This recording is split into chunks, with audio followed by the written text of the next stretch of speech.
Hello student, मेरा नाम विशाल है। आज हम सीबीएसई का 2024 का क्वेश्चन पेपर डिस्कस करने वाले हैं। ठीक है, वन बाय वन करके। ये सेट 1 है, इसके बाद हम सेट 2 डिस्कस करेंगे। ठीक है, इन क्वेश्चंस के साथ साथ हम कुछ कंसेप्ट को भी क्लियर करते चलेंगे ताकि आपके चैप्टर्स भी अच्छे से क्लियर होते जाएंगे। ठीक है, सबसे पहले क्वेश्चन पूछा हुआ है इसने कि सोडियम हाइड्रोक्साइड सॉल्यूशन के अंदर हमने जिंक के ग्रेनुअल्स डाले हैं और टेस्ट ट्यूब को गर्म किया है। उसके बाद देखना है कि रिएक्शन होता क्या है बेसिकली। तो ये रहा हमारा सोडियम हाइड्रोक्साइड NaOH और ये जिंक डाला हमने। जब भी हम सोडियम हाइड्रोक्साइड के अंदर जिंक के ग्रेनुअल्स डालते हैं, ये बेस है बेसिकली हमारा NaOH। अगर एसिड भी होगा ना तब भी ये सॉल्ट और वाटर ही बनाता है। ठीक है, सॉरी, सॉल्ट और हाइड्रोजन गैस बनाता है। ठीक है, तो यहाँ पर जो बनेगा वो सोडियम जिंकेट आयन बनेगा। ठीक है, सोडियम का Na और जिंकेट ZnO2 होता है हमारा। जिंकेट की वैलेंसी आपने प्रीवियस क्लास में पढ़ी थी, -2 है। ठीक है, ये +1 है, तो ये बनेगा हमारा Na2ZnO2। ठीक है, और साथ ही साथ हमारा हाइड्रोजन गैस रिलीज होगा। ठीक है, इस रिएक्शन को बैलेंस भी कर लेते हैं। सोडियम हमारे यहाँ पर 2 है तो हम इसको 2 से मल्टीप्लाई कर लेते हैं।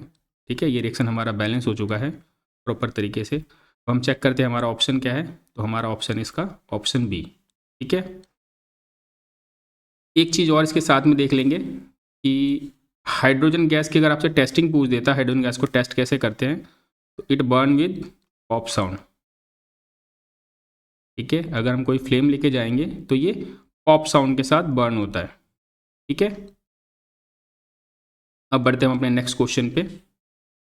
नेक्स्ट क्वेश्चन में इसमें बोला हुआ है इसने कि select from the following decomposition reaction in which source of energy is light. ठीक है, बेसिकली जो पहला वाला एग्जाम्पल है ये हमारा है थर्मल डिकम्पोजिशन। ठीक है, क्योंकि हीट की प्रेजेंस में ferrous sulphate ferric oxide plus sulphur dioxide देता है। ये थर्मल डिकम्पोजिशन का एग्जाम्पल है। ठीक है, ये जो हमारा इलेक्ट्रिक डिकम्पोजिशन का एग्जाम्पल है। ठीक है, ये हमारा है सनलाइट वाला एग्जाम्पल, फोटोलाइटिक डिकम्पोजिशन। ठीक है ना, फोटो डिकम्पोजिशन, इसमें हम यूज़ करते हैं सनलाइट या लाइट। ठीक है, बेसिकली आंसर हमारा यही है। कैल्शियम कार्बोनेट भी अगर हम देखेंगे तो उसको भी जब हम हीट करते हैं, हीट को हम ट्रायंगल से रिप्रेजेंट करते हैं, तो ये भी हमारा थर्मल डिकम्पोजिशन का एग्जाम्पल है बेसिकली। ठीक है, तो हमारा ऑप्शन यहाँ पर ऑप्शन सी है। ठीक है, अब चलते हैं नेक्स्ट क्वेश्चन नंबर 3 पे। इसमें इसने पूछा हुआ है, आप पढ़ोगे क्वेश्चन तो, कि एक मेटल और एक नॉन मेटल बताना है आपको। ठीक है, मेटल जो कि लिक्विड स्टेट में होना चाहिए और नॉन मेटल दोनों के दोनों लिक्विड स्टेट में होनी चाहिए। ठीक है ना, तो मेटल में हमारा आ जाता है मर्क्यूरी, जो कि रूम टेम्परेचर पे लिक्विड फॉर्म में होता है। मर्क्यूरी का सिंबल है Hg। ठीक है, और नॉन मेटल में आ जाता है हमारा ब्रोमीन। ठीक है, तो इसने पहले मेटल का जिक्र किया है, तो बेसिकली हम देखेंगे मर्क्यूरी और ब्रोमीन जिस ऑप्शन में होगा हमारा करेक्ट होगा। तो यहाँ पर ऑप्शन सी है हमारा जो कि करेक्ट है। ठीक है, अब चलते हैं क्वेश्चन नंबर 4 पे। ठीक है, क्वेश्चन नंबर 4 आप देखोगे तो इसने पूछा है कार्बन कंपाउंड। सबसे पहली बात तो कार्बन कंपाउंड जो होते हैं वो कोवैलेंट होते हैं।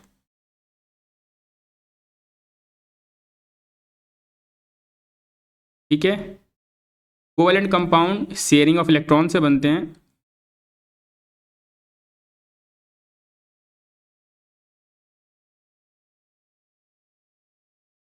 ठीक है, तो और ये कोवैलेंट कंपाउंड की खासियत क्या होती है कि एक तो इनकी मेल्टिंग पॉइंट लो होता है। ठीक है ना, लो मेल्टिंग पॉइंट, साथ ही साथ ये बैड कंडक्टर होते हैं इलेक्ट्रिसिटी के।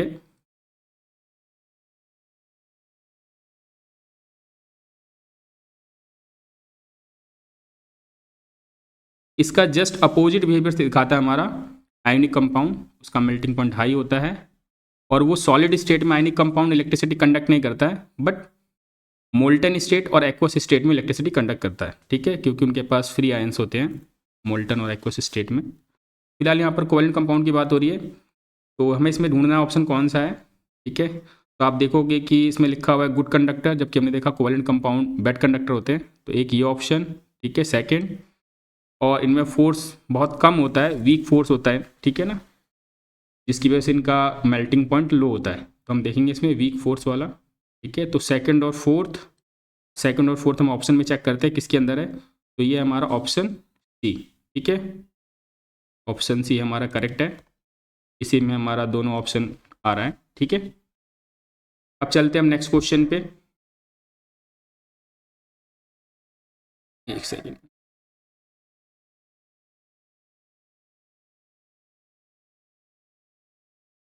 अब नेक्स्ट क्वेश्चन में इसने पूछा क्वेश्चन नंबर 5 में कि हमें बताना है कि सबसे ज़्यादा वाटर ऑफ क्रिस्टलाइजेशन किस मॉलिक्यूल के अंदर मौजूद होगा, ठीक है। FeSO4 के अंदर 7H2 होता है, ठीक है। कॉपर सल्फेट के अंदर 5H2 होता है, कॉपर सल्फेट को हम ब्लू विट्रॉल भी बोलते हैं, कॉमन नेम है, इसको हम ग्रीन विट्रॉल बोलते हैं,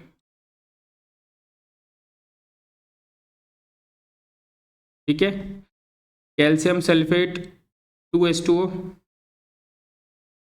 2H2O भी होगा, अगर 2H2 होगा तो हम इसको जिप्सम बोलते थे, आपने देखा होगा। और अगर इसी फॉर्मूले में 1.5H2 होगा तब हम इसको बोलते थे POP, प्लास्टर ऑफ पेरिस, ठीक है। सोडियम कार्बोनेट में 10 वाटर के मॉलिक्यूल होते हैं, इसको हम बोलते हैं वॉशिंग सोडा, ठीक है ना। आयुपैक नेम अलग है, कॉमन नेम है वॉशिंग सोडा। आयुपैक नेम इसका बेसिकली अगर हम देखें तो आयुपैक नेम है सोडियम कार्बोनेट डेकाहाइड्रेट, ठीक है। तो यहाँ पर इसने पूछा था कि ऐसा कंपाउंड बताइए जिसमें वाटर ऑफ क्रिस्टलाइजेशन सबसे ज़्यादा हो। ये डॉट करके जो मैंने वाटर मॉलिक्यूल लिखा है इसको हम बोलते हैं वाटर ऑफ क्रिस्टलाइजेशन। जब भी कोई वाटर मॉलिक्यूल किसी क्रिस्टल का पार्ट होता है ना तो हम बोलते हैं वाटर ऑफ क्रिस्टलाइजेशन, ठीक है। तो सबसे ज़्यादा हमारे यहाँ पर डी ऑप्शन है, उसमें आप देखोगे 10 वाटर के मॉलिक्यूल हैं, तो उसने पूछा है कि सबसे मैक्सिमम नंबर शो करने वाला, तो यही है हमारा, ठीक है। अब चलते हैं हम नेक्स्ट क्वेश्चन पे, क्वेश्चन नंबर 6 पे। क्वेश्चन नंबर आप 6 देखोगे तो इसने पूछा है oxides of aluminium and zinc. सबसे पहली चीज, नॉन मेटल के ऑक्साइड्स, नॉन मेटल आपको पता ही है जो गैसेस फॉर्म में एग्जिस्ट करते हैं, नॉन मेटल ऑक्साइड जो होते हैं वो ऑलवेज एसिडिक होंगे, ठीक है। Metal oxide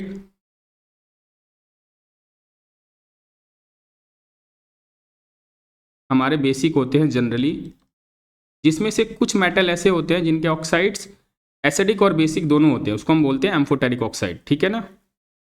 Dooj metal oxide which behave acidic as well as base is known as amphoteric oxide, ठीक है। एम्फोटेरिक ऑक्साइड में हमारे एल्यूमिनियम ऑक्साइड आ जाते हैं, ठीक है, जिंक ऑक्साइड, टिन ऑक्साइड, ये 3 ऐसे एग्जाम्पल है जो एम्फोटेरिक नेचर शो करते हैं। तो उसने पूछा oxides of aluminium and zinc, तो हमें पता है एल्यूमिनियम और जिंक के ऑक्साइड एम्फोटेरिक है, तो उसका ऑप्शन है ऑप्शन सी, ठीक है। अब बढ़ते हैं नीचे क्वेश्चन नंबर 7 की तरफ। हमारे पास यहाँ पर रिएक्शन दिया हुआ है। बेसिकली कभी भी ऐसा कोई रिएक्शन हो तो सबसे पहले हम इसमें पता लगा लेंगे कि ऑक्सीडेशन और रिडक्शन कहाँ कहाँ हो रहा है, ठीक है। तो यहाँ पर मैं रिएक्शन लिख रहा हूँ MnO2 + 4HCl MnCl2 + 2H2O + Cl2, ठीक है। तो सबसे पहले हम देखते हैं यहाँ पर, आप देखोगे यहाँ पर कि HCl है, HCl में यहाँ देखेंगे हम इधर, तो इसके पास हाइड्रोजन था, यहाँ पर हाइड्रोजन नहीं है, तो जब हाइड्रोजन रिमूव होता है तो हम उसको बोलते हैं ऑक्सीडेशन, ठीक है ना। ऑक्सीजन का ऐड होना या हाइड्रोजन का रिमूव होना ऑक्सीडेशन कहलाता है, ठीक है। अब हम MnO2 को चेक करते हैं। MnO2 में आप देखोगे MnO2 यहाँ पर ऑक्सीजन है मैंगनीज के साथ में, और नेक्स्ट स्टेप में ऑक्सीजन हट गया है, तो जब भी ऑक्सीजन रिमूव होता है, हम इसको बोलते हैं रिडक्शन। ठीक है, तो बेसिकली ऑक्सीडेशन और रिडक्शन की डेफिनेशन मैं दोबारा रिपीट कर देता हूँ। ऑक्सीडेशन में एडिशन ऑफ ऑक्सीजन और रिमूवल ऑफ हाइड्रोजन, और रिडक्शन में एडिशन ऑफ हाइड्रोजन और रिमूवल ऑफ ऑक्सीजन। ठीक है, तो हमने यहाँ पर ऑक्सीडेशन और रिडक्शन पता लगा लिया। बेसिकली जिसमें हमारा रिडक्शन हो रहा होता है, हमने देखा कि MnO2 के अंदर रिडक्शन हो रहा है, तो ये हमारा कहलाएगा ऑक्सीडाइज्ड। ठीक है ना, तो ये क्या हो रहा है हमारा, ऑक्सीडाइज हो रहा है, सॉरी रिड्यूस। ऑक्सीडाइजिंग एजेंट की बात कर लेते पहले हम एक बार। ये हमारा ऑक्सीडाइजिंग एजेंट है और MnO2 रिड्यूस हो रहा है बेसिकली। ठीक है ना, अगर पूछेगा आपसे रिड्यूस क्या हो रहा है, तो MnO2 रिड्यूस क्या हो रहा है, रिड्यूस हो रहा है हमारा MnO2। दोबारा रिपीट कर रहा हूँ मैं, जिसके अंदर रिडक्शन होता है जिस कंपाउंड के अंदर, उस कंपाउंड को हम बोलते हैं ऑक्सीडाइजिंग एजेंट, और उस सब्सटेंस को बोलेंगे हम रिड्यूस हुआ है। ठीक है ना, सेम ऐसे हमने देखा कि HCl, हम जो भी देखेंगे रिएक्टेंट साइड देखेंगे, प्रोडक्ट साइड हम कुछ नहीं देखेंगे। ठीक है ना, HCl के अंदर ऑक्सीडेशन हो रहा है, तो ये हमारा बेसिकली रिड्यूसिंग एजेंट है अगर आपसे पूछता है तो। ठीक है ना, कभी कभी ये भी क्वेश्चन पूछ देता है। अगर यहाँ पर पूछता है कि कौन सा सब्सटेंस ऑक्सीडाइज हुआ है, तो HCl। ठीक है ना,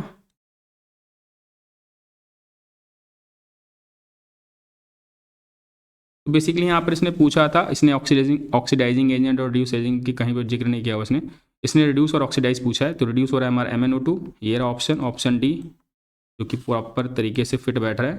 ठीक है ना, MnO2 रिड्यूस हो रहा है और HCl ऑक्सीडाइज हो रहा है। ठीक है, तो क्वेश्चन नंबर 7 का हमारा डी है। बढ़ते हैं नेक्स्ट क्वेश्चन पे।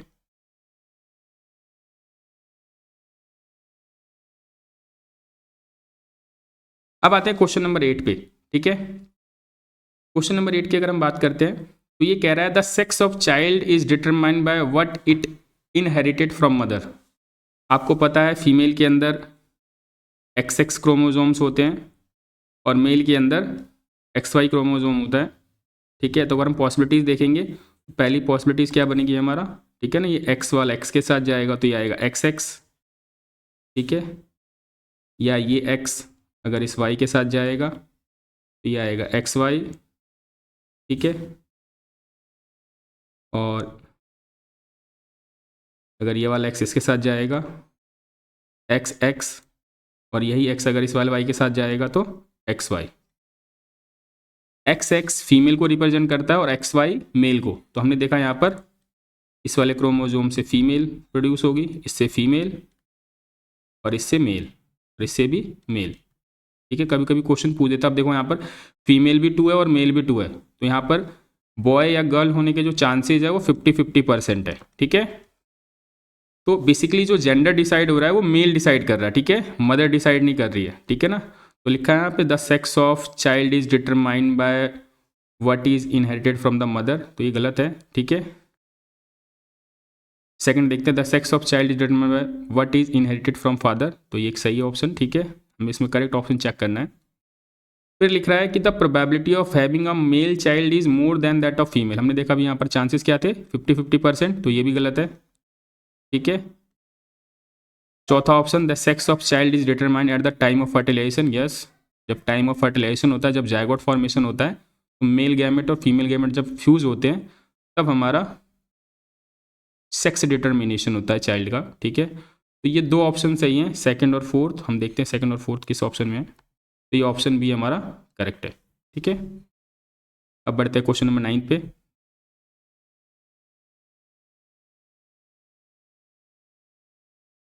क्वेश्चन नंबर 9 में लिखा हुआ है क्रोमोजोम्स। बेसिकली क्रोमोजोम्स जो होते हैं वो सेल के न्यूक्लियस के अंदर मौजूद रहते हैं। ठीक है, और इसके अंदर थ्रेड लाइक स्ट्रक्चर होता है जो कि कंडेंस होकर क्रोमोजोम बनता है। ठीक है, ये बेसिकली हेरिडिटरी इन्फॉर्मेशन को एक जनरेशन से दूसरे जनरेशन तक पास करता है। ठीक है, तो ये सही है। फिर सेकंड ऑप्शन में लिखा है इसने थ्रेड लाइक स्ट्रक्चर, जबकि थ्रेड लाइक स्ट्रक्चर को हम क्रोमैटिन बोलते हैं, क्रोमोजोम नहीं बोलते हैं। ठीक है, तो ये ऑप्शन गलत है।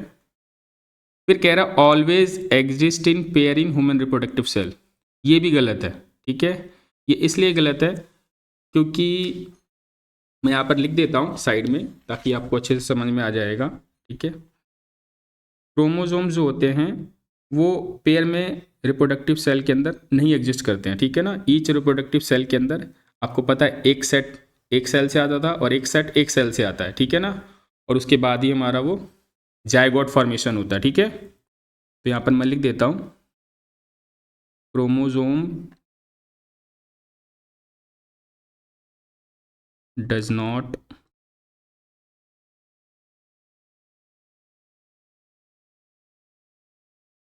always exist in pair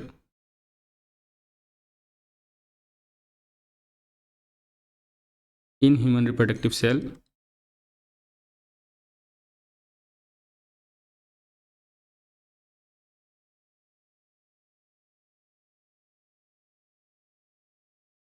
Each reproductive cell have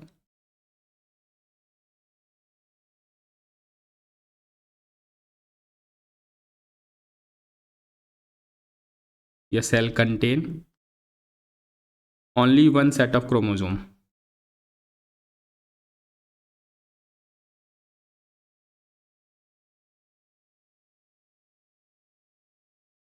ठीक है, इसको हम बोलते हैं हैप्लॉइड, ठीक है, दे आर हैप्लॉइड, ठीक है। तो ये पेयर में लिखा हुआ है, ये नहीं है, ठीक है। आपको पता है ये फर्टिलाइजेशन में डिवाइड होते हैं, ठीक है। हाफ क्रोमोसोम उसमें जाता है, हाफ क्रोमोसोम इसमें। तो इसका फर्स्ट ऑप्शन और फोर्थ ऑप्शन करेक्ट है, यानी ऑप्शन डी करेक्ट है हमारा। अब चलते हैं क्वेश्चन नंबर 10 पे, ठीक है। क्वेश्चन नंबर 10 के लिए मैंने यहाँ पर कुछ डायग्राम लगाए हुए ताकि अच्छे से आपको क्लियर हो जाएगा, और साथ ही साथ हम न्यूरॉन को भी डिस्कस कर लेंगे, ठीक है। ये हमारा न्यूरॉन है, ठीक है। ये न्यूरॉन के कंपोनेंट है, डेंड्राइट्स है, सेल बॉडी है, ठीक है। डेंड्राइट्स बेसिकली सेंसेशन लेता है दूसरे न्यूरॉन से, ठीक है। सेल बॉडी, इसके अंदर सारे सेल ऑर्गेनेल्स होते हैं, माइटोकॉन्ड्रिया और गोल्गी बॉडी, ईआर, जो इस सेल का प्रॉपर फंक्शन ऑपरेट करते हैं, सेल बॉडी, ठीक है। सबसे बड़ा हिस्सा न्यूरॉन का ये सेल बॉडी होता है, ठीक है, पूरे न्यूरॉन में। फिर न्यूक्लियस के अंदर इन्फॉर्मेशन, इसका जेनेटिक इन्फॉर्मेशन स्टोर होगा। एक्सॉन, इससे इससे हमारा जो बेसिकली इन्फॉर्मेशन ट्रांसफ़र होता है, ठीक है ना, इलेक्ट्रिकल इम्पल्सेस ट्रांसफ़र होते हैं, ठीक है। फिर नर्व एंडिंग, जो एक्सॉन का, इसको एक्सॉन टर्मिनल भी बोलते हैं हम बेसिकली, ठीक है। इसके बगल में जस्ट दूसरा न्यूरॉन होगा, अभी दिखा देता हूँ मैं डायग्राम नीचे, फिर आएंगे हम क्वेश्चन पे दोबारा। ये रहा, ठीक है, एक्सॉन टर्मिनल। इसके बीच को हम बोलते हैं गैप को साइनेप्स, ठीक है ना।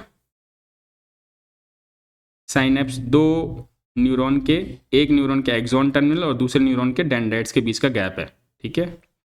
इसी में हमारे इलेक्ट्रिकल इम्पल्सेस केमिकल में कन्वर्ट होकर दूसरे डेंड्राइट उसको सेंस करते हैं, ठीक है ना, दूसरे न्यूरॉन का डेंड्राइट्स। तो यहाँ पर जब हम पार्ट की बात कर लेते हैं, मैंने यहाँ पर सबको डिफाइन करके नीचे लिख दिया है ताकि आपको समझने में ईजी हो और आप इसी बहाने इसको याद भी कर लेंगे, ठीक है। सबसे पहले पार्ट्स ऑफ न्यूरॉन में डेंड्राइट्स जो है basically these are the branch like structure that receive message from the other neuron. ये हमारा डेंड्राइट है, ठीक है ना। Allow the transmission of message to the cell body, cell body हमारा इसमें ट्रांसफ़र होगा, ठीक है। सेल बॉडी मैंने बता दिया आपको कि इसके अंदर न्यूक्लियस, गोल्जी बॉडी, पूरे सेल को सर्वाइव करने के लिए सारे मटेरियल यहाँ मौजूद रहते हैं, ठीक है। उसके बाद axon, axon tube like structure है that carry electrical impulses from cell body to axon, ठीक है ना। ये एक्सॉन है, एक्सॉन टर्मिनल, ये रहा हमारा एक्सॉन टर्मिनल, ठीक है। Axon terminal, the end of the axon, axon का एंडिंग यही है, ठीक है। Use of neurotransmitter, neurotransmitter basically एक गैप होता है यहाँ पर। अगर हम इस डायग्राम को जूम करेंगे तो यहाँ पर जूम किया हुआ डायग्राम को, ठीक है, इस डायग्राम को यहाँ पर जूम किया इस पॉइंट पर, ठीक है, जूम करके दिखाया हुआ है। न्यूरोट्रांसमीटर एक ऐसा जंक्शन है जहाँ पर केमिकल, इलेक्ट्रिकल एनर्जी जो है वो केमिकल एनर्जी में कन्वर्ट होता है, ठीक है। तो न्यूरोट्रांसमीटर या न्यूरो जंक्शन भी बोलते हैं। साइनेप्स बेसिकली ये केमिकल जंक्शन है एक न्यूरॉन के टर्मिनल का दूसरे न्यूरॉन के डेंड्राइट के साथ में, ठीक है ना। इसी बीच में हमारा केमिकल एनर्जी जो है, इलेक्ट्रिकल एनर्जी जो आपस में इंटरचेंज होते हैं, ठीक है। अब इसमें क्वेश्चन में इसने पूछा हुआ था कि आपको बताना है कि नर्व सेल के अंदर किस जगह पर इलेक्ट्रिकल इम्पल्सेस कन्वर्टेड होते हैं केमिकल सिग्नल में। तो ये हमारा न्यूरोमस्कुलर जंक्शन, ठीक है, इसमें हमारा ये कन्वर्ट होगा बेसिकली, ठीक है। तो इसका ऑप्शन सी है। बाकी एक्सॉन आपको पता ही है, डेंड्राइट्स नीचे लिखा ही हुआ है, ठीक है, एक्सप्लेन कर दिया मैंने। चलते हम आगे, फिर चलते हम क्वेश्चन नंबर 11 पे। अब इसने बोला एक स्टोमेटा क्लोज रहता है बेसिकली। तो स्टोमेटा का पहले डायग्राम देखते हैं, ठीक है। ये स्टोमेटा का डायग्राम है, ये ओपन वाला डायग्राम है, ठीक है ना। ये डायग्राम जो है बेसिकली ओपन स्टोमेटा का डायग्राम है, ठीक है। और ये डायग्राम जो है वो क्लोज वाले का डायग्राम है, ठीक है, जब ये स्टोमेटा क्लोज है। ये बेसिकली स्टोमेटा लीफ के सरफेस पे मौजूद होता है, तो यहाँ पर दिखाया हुआ है, ठीक है ना। स्टोमेटा जब ओपन होता है, ओपन कब होगा, जब या तो उसको CO2 एक्सचेंज करना होगा, ठीक है ना। बेसिकली उसके अंदर गार्ड सेल है, ये गार्ड सेल इसको बोलते हैं हम, ठीक है ना। ये जो गार्ड सेल है, ये बीन्स लाइक स्ट्रक्चर जैसे दिख रहे हैं, इसको हम गार्ड सेल बोलते हैं, यहाँ पे लिखा भी है, ठीक है ना। और इसके बीच का जो गैप है यही है स्टोमेटा, ठीक है ना। स्टोमेटा पोर बोलते हैं इसको। बेसिकली गार्ड सेल के अंदर जब पानी भर जाता है, वाटर भर जाता है, तब ये पोर ओपन होता है, और जब इसके अंदर से वाटर आउट हो जाएगा तो वापस क्लोज हो जाएगा। तो बेसिकली जो क्वेश्चन में उसने पूछा हुआ है कि स्टोमेटा क्लोज है, आपको पता है क्लोज के केस में क्या होगा, कुछ भी नहीं होगा, ना CO2 का एक्सचेंज होगा और ना ही वाटर, वाटर तो ऑलरेडी बाहर जा चुका है, ठीक है ना। तो जरा चेक करते हैं इसमें कौन कौन सा ऑप्शन करेक्ट है। एक it need carbon dioxide, already बंद है स्टोमेटा पोर, तो कैसे कार्बन डाइऑक्साइड लेगा वो, ठीक है। It does not need carbon dioxide for photosynthesis, सही है बिल्कुल। Water flow out of the guard cell, हाँ वाटर फ्लो आउट हो गया तभी वो हमारा क्लोज है, ठीक है ना। ये भी गलत है, water flows into the guard cell, अगर वाटर फ्लोज होता गार्ड सेल के अंदर तो स्टोमेटा ओपन रहता, क्लोज नहीं होता, ठीक है ना। तो हमारा सेकंड और थर्ड बेसिकली आंसर सही है, तो इसका ऑप्शन सी है हमारा, ठीक है।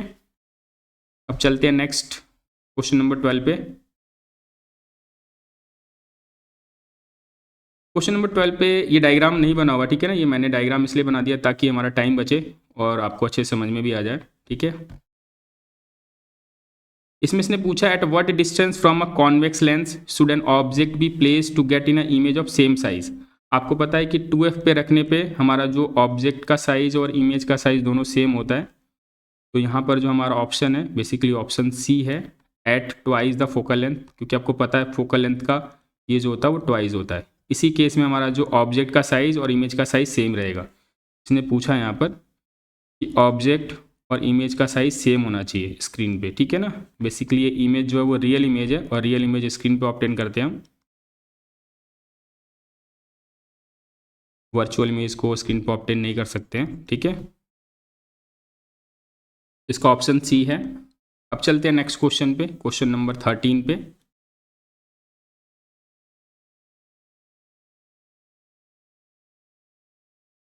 क्वेश्चन नंबर 13 में इसने पूछा हुआ है कि the lens system of a human I forms an image on a light sensitive screen.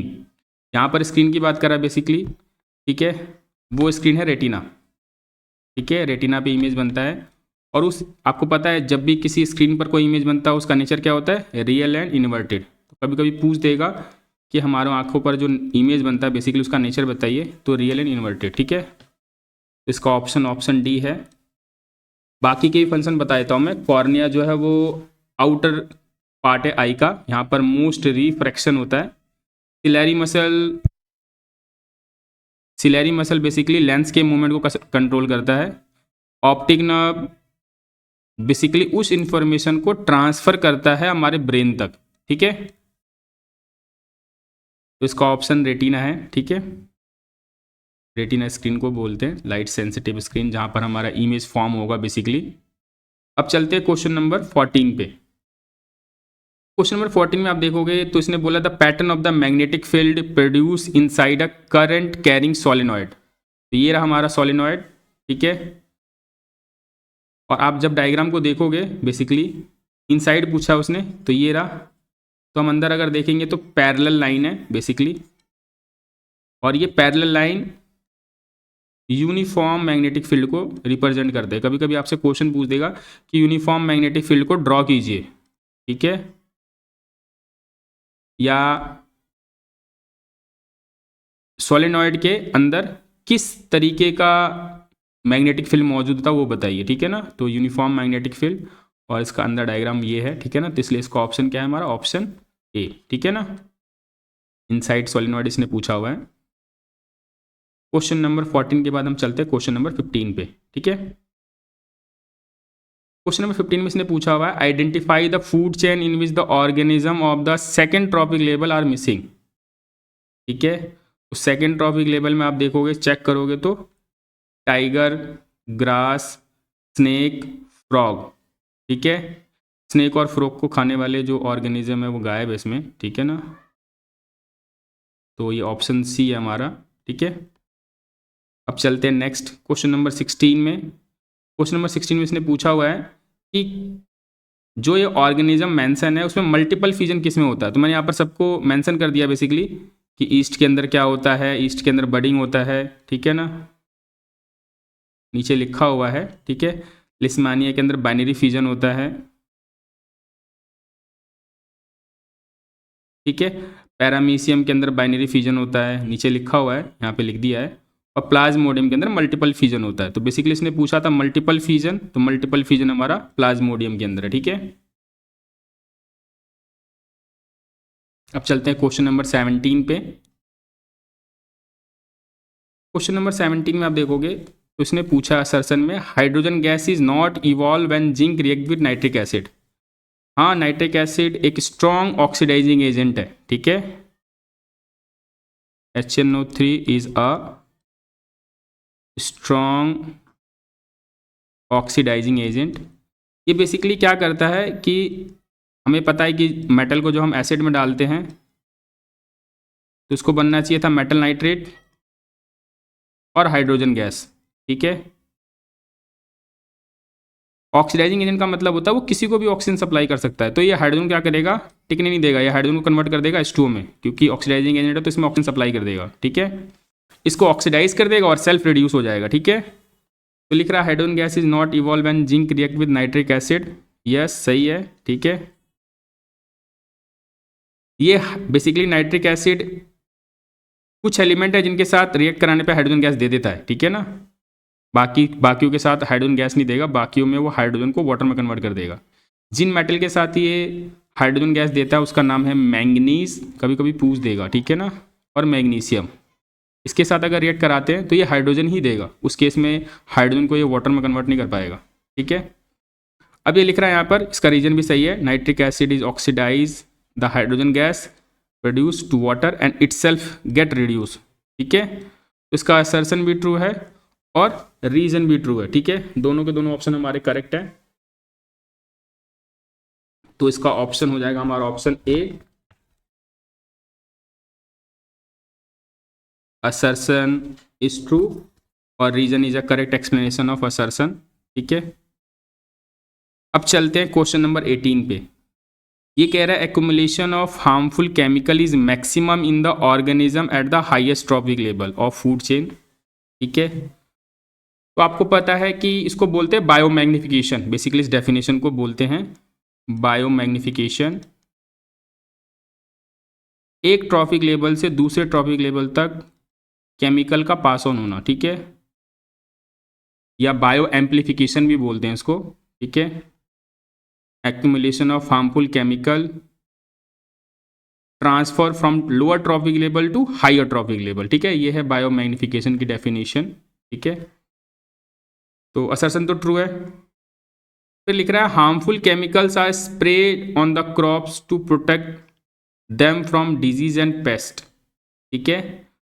ये भी ट्रू है, ठीक है। हम क्रॉप्स के अंदर पता है ना पेस्टिसाइड्स और इंसेक्टिसाइड्स डालते हैं बेसिकली उसको प्रोटेक्ट करने के लिए, बट ये इसका एक्सप्लेनेशन नहीं है, ठीक है ना। तो असर्शन भी ट्रू है, रीजन भी ट्रू है, बट उसका एक्सप्लेनेशन नहीं है, इसलिए इसका ऑप्शन बी है हमारा। अब चलते हैं हम क्वेश्चन नंबर 19 पे।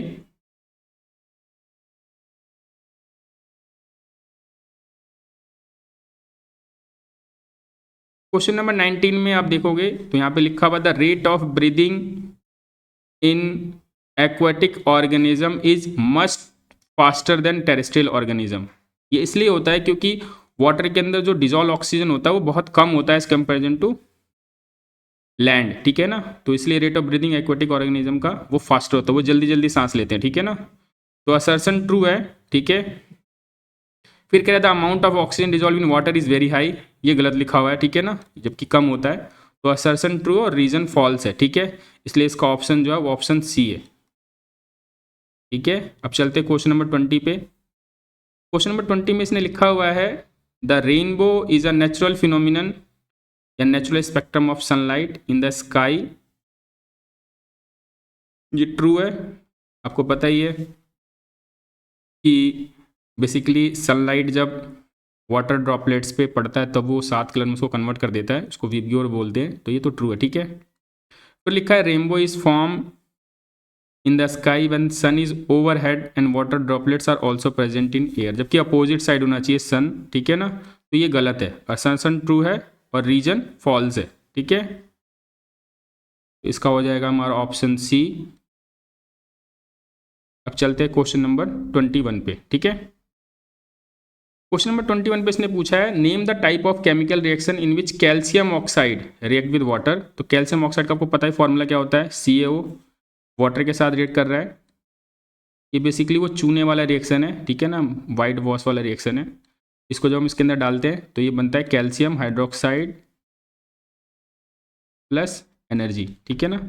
इस केस में बहुत ज़्यादा हीट निकलता है हमारा, ये एक्सोथर्मिक रिएक्शन का भी एग्जाम्पल है, combination as well as exothermic, ठीक है।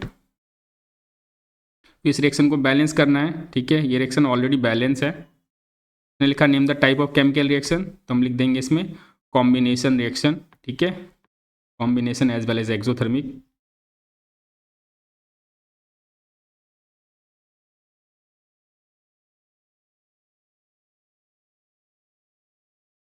अब चलते हैं क्वेश्चन नंबर 22 पे, ठीक है। इसमें इसने पूछा है कि इनका रोल बताना है, हाइड्रोक्लोरिक एसिड का क्या रोल है, ठीक है, विली का क्या है, एनाइल स्पेंसर का क्या रोल है। आपको पता है कि हाइड्रोक्लोरिक एसिड जो है बेसिकली फूड के अंदर जो बैक्टीरिया होता है उसको किल करता है, ठीक है ना, और ये एसिडिक मीडियम प्रोवाइड करता है ताकि आपका पेप्सिन जो है बेसिकली वो काम कर पाए, ठीक है। तो किल्स माइक्रो ऑर्गेनिज्म, मैं लिख देता हूँ यहाँ पर किल्स, क्योंकि एक ही रोल पूछा है इसने, माइक्रो ऑर्गेनिज्म, ये पहला रोल हो गया, ठीक है। और दूसरा रोल हो जाएगा इट मेक फूड एसिडिक, ठीक है, इट मेक या it create an acidic medium for facilitating the action of pepsin enzyme, ठीक है ना। मेक फूड एसिडिक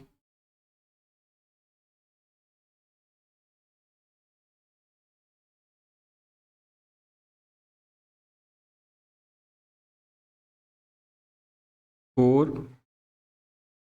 एक्टिंग या एक्शन ऑफ पेप्सिन एंजाइम, ठीक है। मैं इसको और थोड़ा अच्छे से लिख देता हूँ, फॉर फैसिलिटिंग लिख लेते हैं, सबसे अच्छा वर्ड है ये।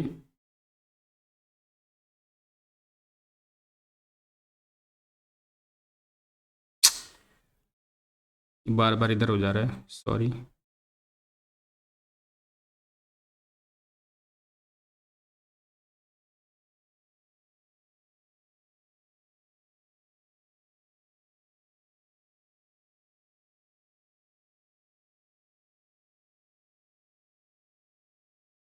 The action of enzyme,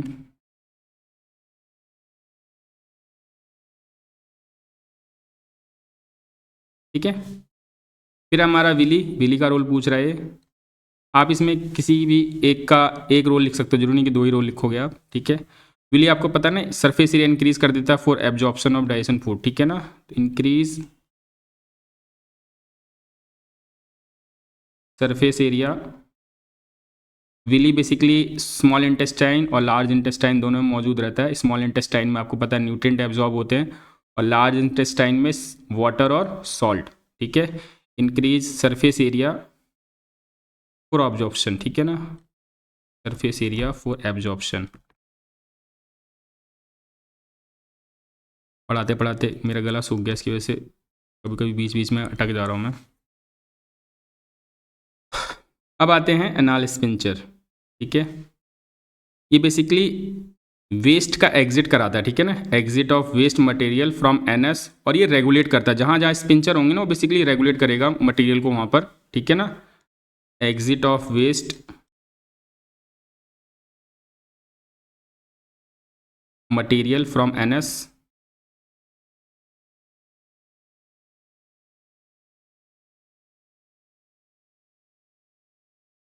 is regulated, ठीक है ना। तो इन चारों का हमने रोल देख लिया, ठीक है, एक एक रोल पूछा था हमने, रोल लिख दिया, ठीक है। अब बढ़ते हैं क्वेश्चन नंबर 22 के बाद 23 पे। अब इसने पूछा क्वेश्चन नंबर 23 पे, how is the movement of leaf of sensitive plant, ठीक है, different from the movement of root, ठीक है, रूट से कैसे डिफर करते हैं हमें इसके बारे में एक्सप्लेन करना है, ठीक है। आपको पता है सेंसिटिव प्लांट जो होते हैं बेसिकली वो सेंसेशन यानी स्टिमुलस पे डिपेंड करते हैं, ठीक है।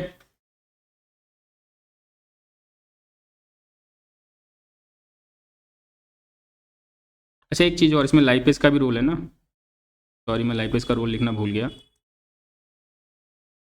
लाइपेज आपको पता है फैट को ब्रेक डाउन करता है, ठीक है, ब्रेक डाउन ऑफ फैट या डाइजेशन ऑफ इमल्सिफाइड फैट्स, ठीक है ना, आप लिख सकते हो ब्रेक डाउन ऑफ फैट,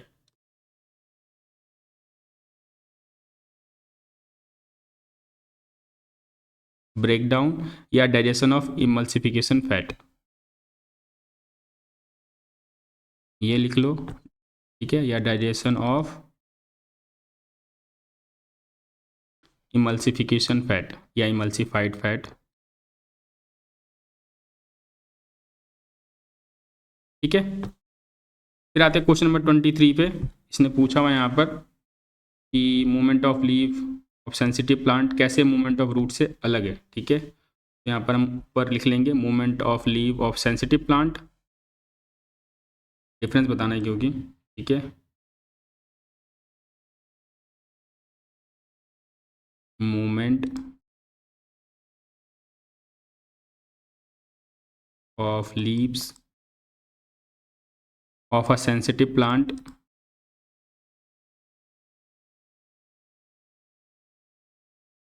ठीक है, और यहाँ पर जो है वो डाउनवर्ड मूवमेंट ऑफ रूट्स, इसमें डिफरेंस बताना है हमें।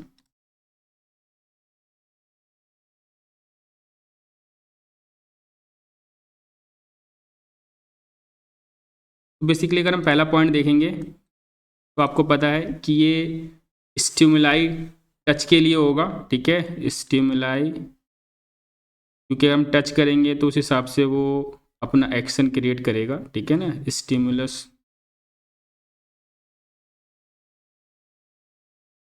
इन टच, स्टिमुलस इसके अंदर जो रहेगा वो टच रहेगा।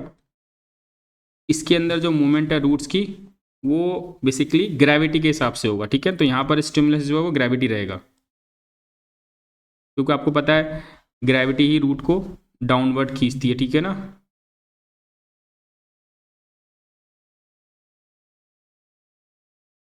ग्रेविटी। अब चलते हैं दूसरे पॉइंट पे। इसमें हमें एटलीस्ट देखो दो दो का पूछा तो तीन तो डिफरेंस लिखेंगे लिखेंगे, ठीक है, तो दो लिख सकते हो, वैसे दो नंबर का दो ही रहता है, ठीक है। उसके बाद इसमें जो मूवमेंट होगी वो नॉन डायरेक्शनल होगी, ठीक है ना, उसका कोई पर्टिकुलर डायरेक्शन नहीं है, तो नॉन डायरेक्शनल, और ये बेसिकली डायरेक्शनल है, ठीक है ना, क्योंकि ग्रेविटी जिधर ज़्यादा होगी रूट उधर की साइड ही मूव करेंगे, ठीक है।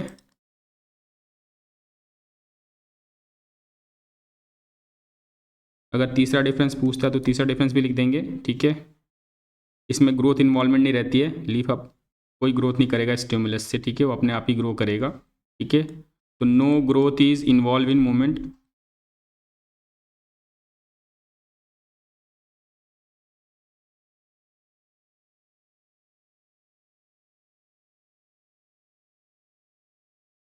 No growth is involve in movement, और इसमें ग्रोथ इन्वॉल्व रहेगी मूवमेंट में, ठीक है ना, ग्रोथ इन्वॉल्व इन मूवमेंट, ठीक है। अब चलते हैं क्वेश्चन नंबर 23 का ए पार्ट था ये, ठीक है। अब चलते हैं नेक्स्ट क्वेश्चन पे, देखते हैं। इसका और पार्ट भी है, इसमें इसने पूछा एक हार्मोन है जो कि कार्बोहाइड्रेट के अमाउंट को रेगुलेट करता है। आपको पता है कि वो हार्मोन है हमारा थायरॉक्सिन।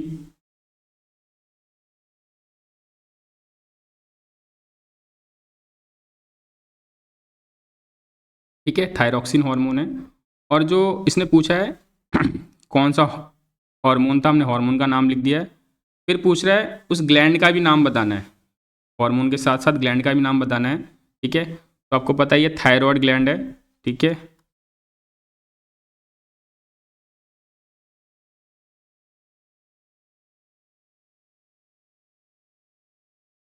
ठीक है, ये हमारे गले में मौजूद रहता है बेसिकली, ठीक है। और थायरॉयड ग्लैंड ये मेटाबॉलिज्म को कंट्रोल करता है बेसिकली, ठीक है ना, आपकी ग्रोथ को कंट्रोल करेगा।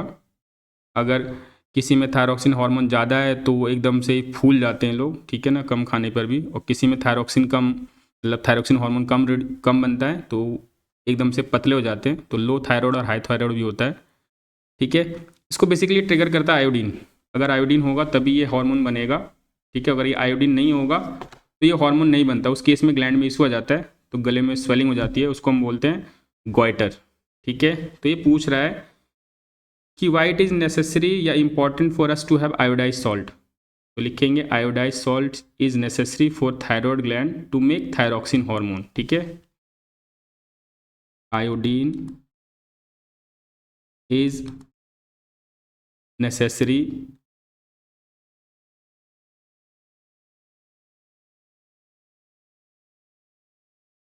फॉर थायरॉयड ग्लैंड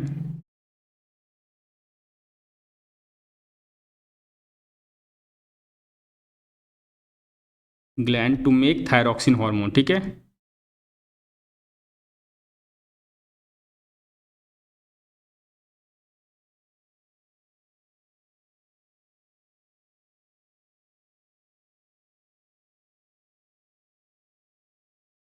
अब ये पूछ रहा है कि अगर नहीं खाएंगे, इंपॉर्टेंट क्या है, तो उसमें डिजीज़ को भी मेंशन कर देंगे, ठीक है ना।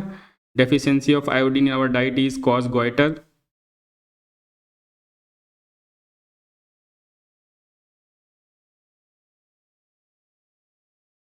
डेफिशिएंसी ऑफ आयोडीन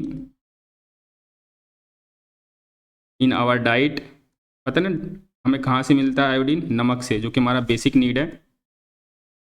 आयोडीन वाले सॉल्ट सुने होंगे आपने, गवर्नमेंट ने फिर कानून बना दिया कि हर नमक के अंदर आयोडीन होना ही चाहिए, क्योंकि नमक ऐसी चीज़ है जो सबके पास अवेलेबल है, ठीक है। Deficiency of iodine in our diet cause goitre, ठीक है।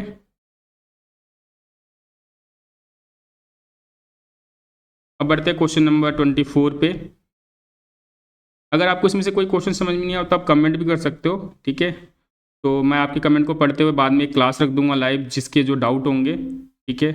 अगर आपको वीडियो अच्छी लग रही है तो अपने दोस्तों शेयर कर सकते हो, आप उनकी हेल्प कर सकते हो, क्योंकि हो सकता है उनके भी कंसेप्ट क्लियर नहीं होंगे, ठीक है। अब क्वेश्चन नंबर 24 पे बढ़ते हैं हम। 24 नंबर क्वेश्चन में आप देखोगे तो एक न्यूमेरिकल है, ठीक है। इसने लिखा हुआ एक ऑब्जेक्ट है, place at a distance of 10 centimetre from a convex mirror. सबसे पहले आपको इसके लिए मिरर फार्मूला पता होना चाहिए, ठीक है।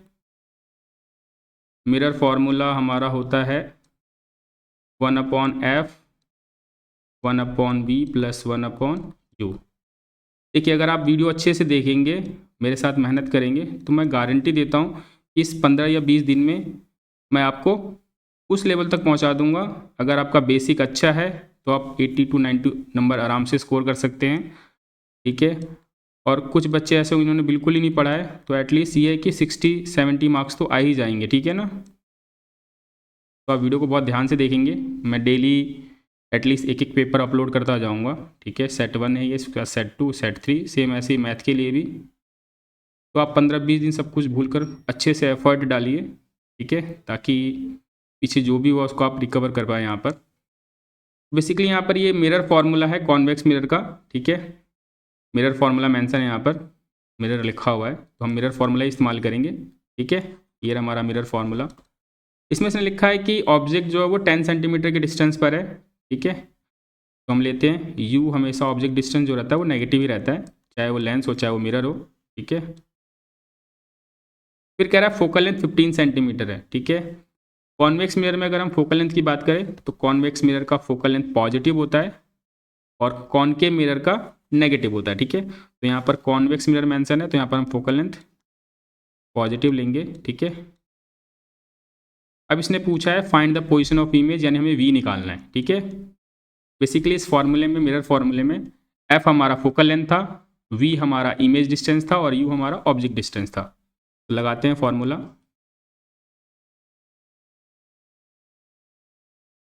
देखो जो हमें निकालना है बेसिकली, पहले हम उसके लिए फॉर्मूला बना लेंगे, ठीक है ना। तो हमें निकालना है क्या है, 1/v, वी निकालना है बेसिकली, एक सेकेंड, ये निकालना है 1/v, ठीक है। तो हम क्या है बेसिकली उसके लिए फॉर्मूला बना लेंगे पहले। तो हम यू को उधर लेके चलते हैं, ये फॉर्मूला नहीं बनाने पर ना सबसे ज़्यादा गलतियाँ होती हैं, ठीक है।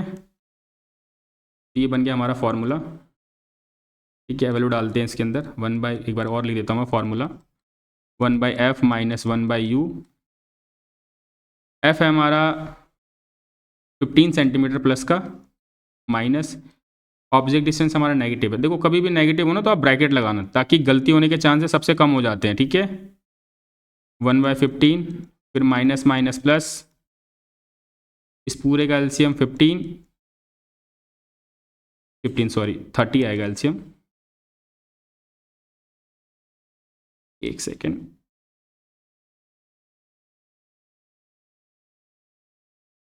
ठीक है। तो ऊपर आ जाएगा 15 2 जा 30 और ये 1 आ जाएगा हमारा, 1/v, ऊपर आ गया 3, नीचे 30, पलटते हैं इसको, रेसिप्रोकल हो जाएगा ये भी, 30/3, काटेंगे तो 10, ठीक है। v हमारा 10 आया, वो भी पॉजिटिव, ठीक है। अगर पॉजिटिव रहता है तो वर्चुअल होता है, ठीक है। और अगर v नेगेटिव आए तो रियल, मिरर के लिए, ठीक है। तो यहाँ पर इसने पूछा था find the position of image form by the mirror, तो हम लिख देंगे यहाँ पर कि image is form behind the mirror, ठीक है, क्योंकि वर्चुअल इमेज है, ठीक है।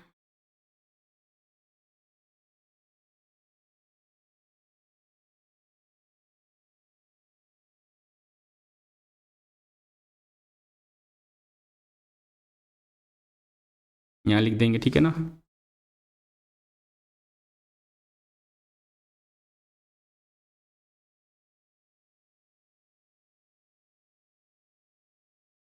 एक सेकेंड, सॉरी एलसीएम गड़बड़ हो गया, ये सॉरी ये 10 3 आ जाएगा, ठीक है ना, 2 और 3 5,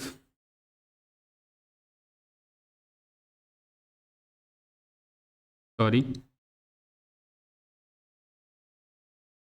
एक तो ये सिस्टम परेशान कर रहा है मुझे।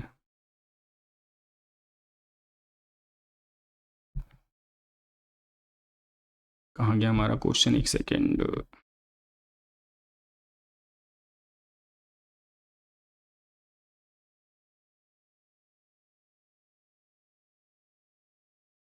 इसको मैं रिकरेक्ट कर देता हूँ, ठीक है।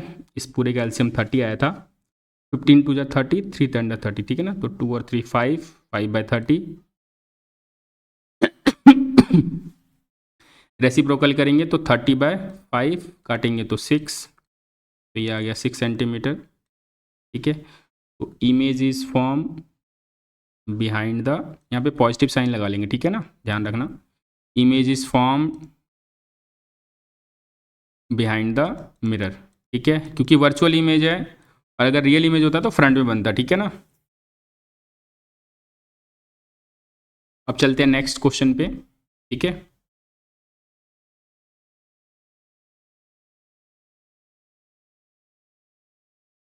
क्वेश्चन नंबर 25, ठीक है। क्वेश्चन नंबर 25 में कह रहा है बेसिकली कि आपके पास 3 रजिस्टर है 6 ओम के, ठीक है ना। R1 भी 6 ओम है, R2 भी 6 ओम है,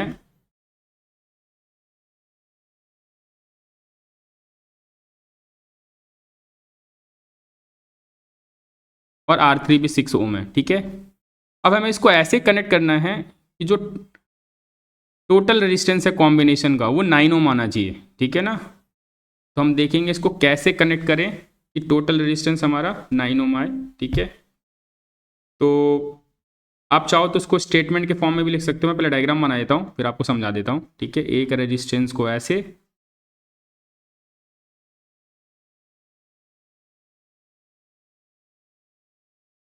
ठीक है, यहाँ 6 ओम 6 ओम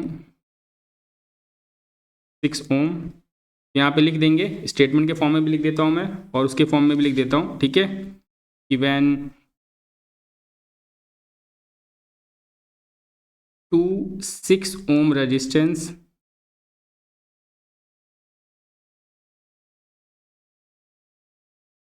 are connected in parallel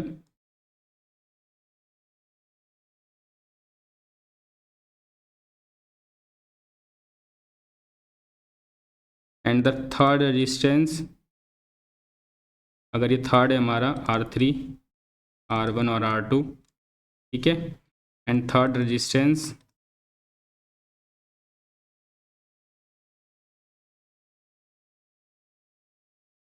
of 6 ohm is connected in series,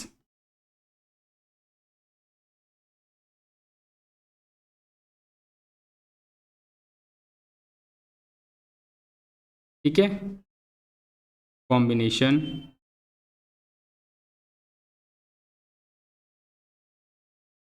then equivalent resistance is 9 ohm।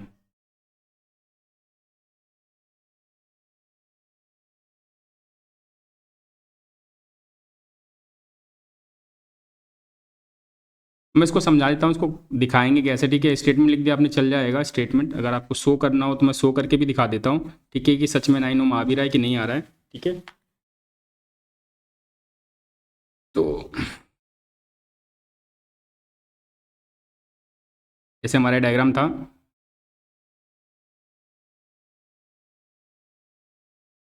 ये 6 ओम था और ये 6 ओम था और ये भी 6 ओम था, ठीक है। आपको पता है पैरेलल का फॉर्मूला जो होता है वो बेसिकली R1/R2 होता है। यहाँ पर 6 ओम और 6 ओम, तो 1/6 + 1/6, इसका एलसीएम आएगा 6, ऊपर 2 काट के आ जाएगा 1/3, ठीक है।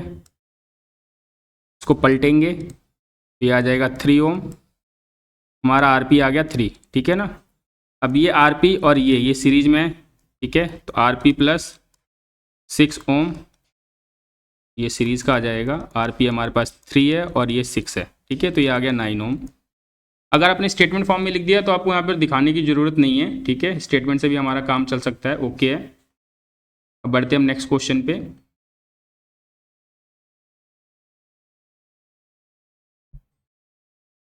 इसको ऑप्शन में पूछा हुआ इस क्वेश्चन में, in the given circuit the power consume in what's in the register of 2 ओम, ठीक है। तो आपको दिख रहा होगा यहाँ पर 2 रजिस्टर है, एक है 1 ओम और एक है 2 ओम, ठीक है।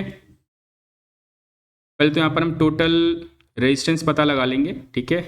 इक्विवेलेंट रेजिस्टेंस को बोलते हैं हम। इक्विवेलेंट का मतलब वो रजिस्टर जो इन दोनों का काम अकेला करेगा, ठीक है ना। तो आप देख रहे हो कि ये सीरीज़ में है और सीरीज़ का जो फॉर्मूला होता है बेसिकली क्या होता है, R1 + R2। तो अगर मैं R1 1 ओम को मानता हूँ, R2 2 ओम को मानता हूँ, तो 1 + 2 3 ओम हो गया हमारा, ठीक है। अब हमें पता है इसने पूछा क्या है, बेसिकली इसने पावर पूछा है, ठीक है। तो पावर के लिए हमें करंट तो एटलीस्ट पता होना चाहिए, ठीक है। तो मैं पहले करंट पता लगाने के लिए फॉर्मूला लगा लेता हूँ। आपको पता है V² = क्या होता है, IR, ठीक है ना। एक सेकेंड सॉरी, V = IR था ना, ओम्स लॉ, उसका लगा लेंगे, ठीक है ना। एक सेकेंड, टोटल रेजिस्टेंस हमने पता लगा लिया, हमारे पास टोटल वोल्टेज 6 वोल्ट मौजूद है, ठीक है। तो 6 I पता लगाना है हमारे पास, टोटल रेजिस्टेंस हमारा RS है, तो ये 3 6/3 यहाँ से काटेंगे तो ये आ जाएगा 2 एम्पियर, ठीक है ना। करंट की जो SI यूनिट होती है वो एम्पियर होती है। करंट को मेजर करने का जो डिवाइस होता है उसे इसने पूछा नहीं है, लेकिन याद रखना आप, करंट को मेजर करने के लिए 2 डिवाइस है, एक बताता है अमाउंट, एक बताता है प्रेजेंस। करंट का अमाउंट मेजर करता है एमीटर और करंट है या नहीं है वो बताता है गैल्वेनोमीटर, ठीक है। एमीटर ये बताता है कि एग्जैक्ट कितना करंट फ्लो कर रहा है, 4 एम्पियर, 5 एम्पियर, 10 एम्पियर। और वोल्ट मीटर करंट की डायरेक्शन, साथ ही साथ करंट है या नहीं ये पता लगाता है, ठीक है ना, यानी करंट की प्रेजेंस बताता है बेसिकली। अब हमें निकालना था यहाँ पर पावर, ठीक है। तो पावर का फॉर्मूला जो है कि उसने पावर कंज्यूम पूछा हुआ था, आप देखोगे क्वेश्चन में तो, ठीक है। तो पावर का जो फॉर्मूला है वो है I²R। करंट हमने अभी निकाला है 2 का स्क्वायर, रेजिस्टेंस है 3, 2 का स्क्वायर कितना आएगा 4, 4 इंटू 3, ये आ जाएगा हमारा करंट, सॉरी 2 था,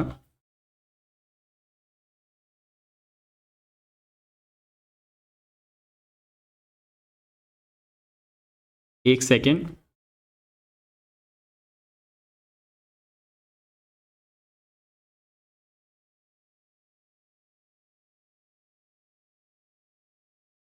फोर थ्री जा 12, एक सेकेंड, ये नेटवर्क थोड़ा गड़बड़ हो रहा है।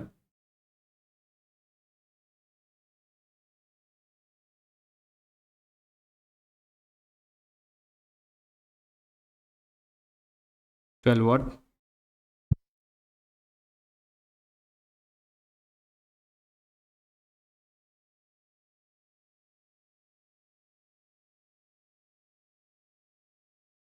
ये अगर टोटल पावर पूछेगा तो टोटल पावर का है ये, ठीक है। लेकिन यहाँ पर इसने पावर जो पूछा हुआ है बेसिकली वो पूछा है 2 ओम रजिस्टर के लिए, ठीक है ना।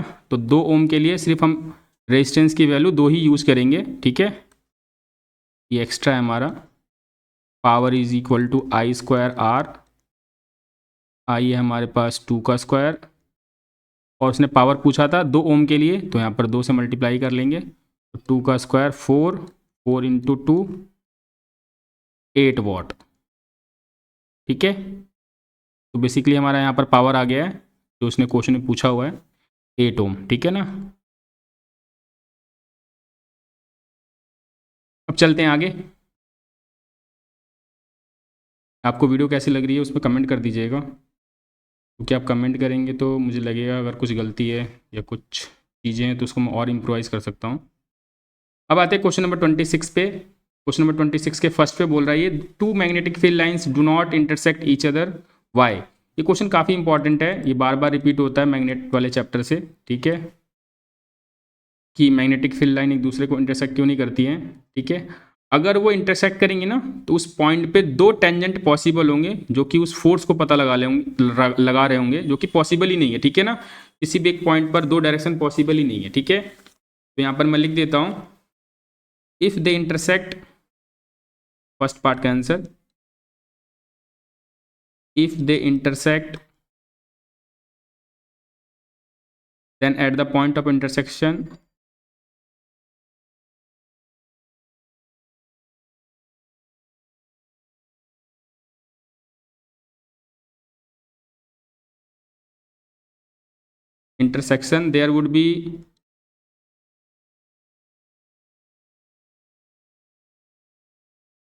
there would be two direction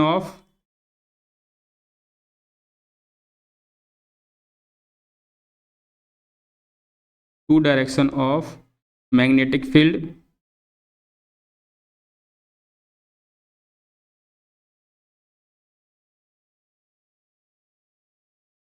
ठीक है, विच इज नॉट पॉसिबल।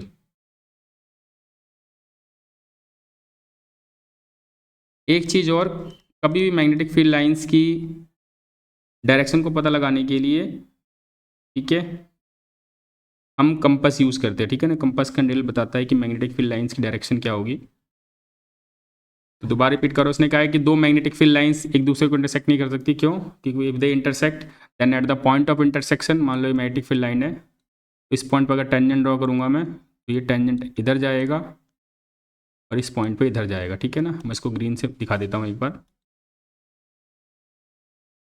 अगर सपोज ये मैग्नेटिक फील्ड लाइंस हैं तो इस पॉइंट में इंटरसेक्शन पर अगर मैं टेंजेंट ड्रॉ करूँगा तो ये इधर जाएगा, और इस पॉइंट पे इधर इस सर्कल के ड्रॉ करूँगा तो 2 डायरेक्शन पॉइंट ऑफ इंटरसेक्शन पे पॉसिबल ही नहीं है, ठीक है। इसलिए मैग्नेटिक फील्ड लाइंस कभी भी एक दूसरे को इंटरसेक्ट नहीं करती हैं, ठीक है ना। अगर होता तो वो दो डायरेक्शन शो करता, ठीक है ना। फिर हम बात करते हैं क्वेश्चन नंबर सेकंड की। क्वेश्चन नंबर सेकंड में आप देखोगे तो इसमें लिखा हुआ है how is uniform magnetic field lines in a given region represented. भाई मैंने जस्ट पीछे बताया था मैग्नेटिक फील्ड लाइंस को पैरेलल लाइन से रिप्रेजेंट करते हैं, तो ये हमारा यूनिफॉर्म मैग्नेटिक फील्ड है। इसके डायग्राम को ड्रॉ करना था, ठीक है। तो यहाँ पे तो डायग्राम को ड्रॉ कर दिया और आंसर सपोर्ट करने के लिए हम यहाँ पर लिख देंगे uniform magnetic field is represented by equidistant parallel straight line, ठीक है। Uniform magnetic field is represented by equidistant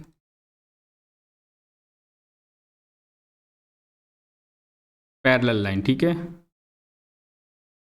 parallel और स्ट्रेट लाइन, ठीक है। इनके बीच में डिस्टेंस भी सेम होना चाहिए, ठीक है। क्वेश्चन नंबर 26 था। अब चलते हैं क्वेश्चन नंबर 27 पे। होप आपको अच्छे से समझ में आ रहा होगा। नॉर्मली बहुत सारे क्वेश्चन जो होते हैं बोर्ड के पेपर से रिपीट होते हैं, ठीक है ना। तो अगर आप पेपर भी कर लेंगे तो आपके क्वेश्चंस अच्छे से तैयार होते जाएंगे। इसने बोला है केमिकल इक्वेशन लिखना है जो कि इन सब चीज़ों को रिप्रेजेंट करेगा। पहला है चेंज इन कलर, ठीक है। तो चेंज इन कलर का सबसे बेस्ट एग्जांपल है, तो ताकि आपके वो बाद में भी काम आएगा। Fe आयरन को हम कॉपर सल्फेट में जब डालते हैं, आयरन नील को, CuSO4 अगर इसके बगल में वाटर लिखा है तभी ये ब्लू कलर दिखाता है, ठीक है ना। FeSO4 ये हमारा ग्रीन दिखाएगा, ठीक है। ये फर्स्ट का आंसर है, प्लस कॉपर। तो यहाँ पर सॉल्यूशन का कलर जो बेसिकली वो ब्लू से ग्रीन कन्वर्ट हो जाएगा, ठीक है ना। यानी सॉल्यूशन का कलर पहले तो ब्लूइश दिखेगा, फिर आफ्टर रिएक्शन ये सॉल्यूशन ग्रीन हो जाएगा, ठीक है। तो चेंज इन कलर का सबसे बेस्ट एग्जांपल है। फिर बात कर लेते हैं चेंज इन टेम्परेचर का, ठीक है ना। तो चेंज इन टेम्परेचर में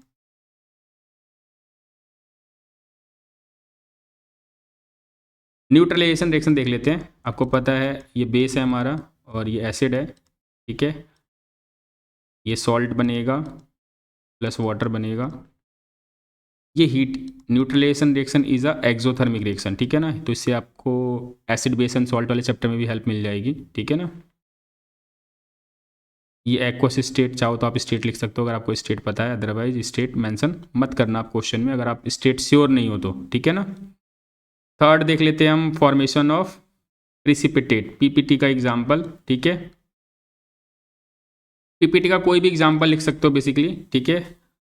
लेकिन याद रखना कि अगर आपको कलर पता है पीपीटी का, क्योंकि उसने बोला हुआ यहाँ पर कलर चेंज, ठीक है। जो टेम्परेचर चेंज हो रहा है उसके बारे में मेंशन करना था। टेम्परेचर चेंज मेंशन कर दिया कि एंडोथर्मिक है कि एक्सोथर्मिक है, ठीक है ना। अगर मैं एंडो का एग्जांपल देता तो मैं रिएक्टेंट साइड में हीट लिखना पड़ेगा आपको, ठीक है ना। क्वेश्चन को प्रॉपरली अच्छे से रीड करना पड़ेगा। फिर एक एग्जांपल ले लेते हैं हम फॉर्मेशन ऑफ प्रेसिपिटेट का, लेड नाइट्रेट, ठीक है। लेड नाइट्रेट में जब हम पोटेशियम आयोडाइड डालते हैं, ठीक है, तो ये बनाता है lead iodide plus potassium nitrate, ठीक है। वैलेंसी से आपने फॉर्मूला बनाना सीख ही लिया होगा, ठीक है। इसका कलर होता है येलो, तो यहाँ पर ये येलो पीपीटी बनेगी। कभी भी प्रेसिपिटेशन रिएक्शन होता है ना तो याद रखना रिएक्टेंट की जो स्टेट होती है वो एक्वस होती है, ठीक है ना। और जिसकी पीपीटी बनती है वो सॉलिड और बाकी जो अदर होगा वो एक्वस। एक्वस मतलब वाटर में ही डिजॉल्व रहेंगे, ठीक है ना। तो ये एग्जाम्पल है हमारा फॉर्मेशन ऑफ प्रेसिपिटेट का, ठीक है। अब हम बढ़ते हैं आगे क्वेश्चन पे। क्वेश्चन नंबर 27 के बाद क्वेश्चन नंबर 28 पे चलते हैं। अच्छा हाँ, एक चीज़ और, इसमें आप रिएक्शन को बैलेंस जरूर करेंगे, क्योंकि बैलेंस नहीं करोगे आप रिएक्शन को तो आपके मार्क्स डिडक्ट हो जाएंगे। हाफ मार्क्स तो एटलीस्ट कट ही जाते हैं, ठीक है ना। पोटेशियम, वहाँ पर आयोडीन और पोटेशियम बैलेंस कर लेते हैं, ये हमारा बैलेंस हो गया, ठीक है। अब बढ़ते हैं क्वेश्चन नंबर 28 पे।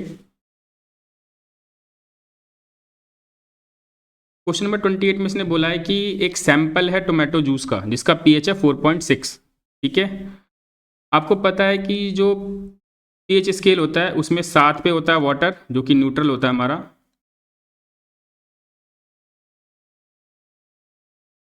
7 से ऊपर पीएच होगा तो बेसिक होता है, और बेसिक टेस्ट में कैसा होता है, बिटर।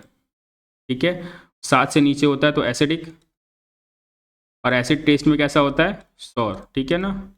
तो यहाँ पर देखोगे आप 7 से तो कम ही है ये वैल्यू, 4.6 है। तो ये पूछ रहा है pH of sample of tomato juice is 4.6, how is the juice likely to be in taste. तो आपको पता है कि एसिड टेस्ट में क्या होते हैं, सॉर होते हैं, तो हम यहाँ पर लिख देंगे फर्स्ट में सॉर इन टेस्ट, ठीक है। सेकंड, इसमें और कुछ पूछा है, इसने पूछा है कि give the reason for justify your answer, ठीक है ना। इसमें आपको रीजन लिखना पड़ेगा कि the pH 4.6 indicate that tomato juice is an acid, ठीक है। मैं लिख देता हूँ यहाँ पर, एक second.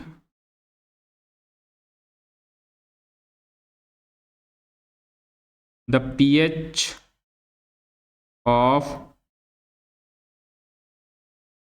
4.6 indicates that tomato juice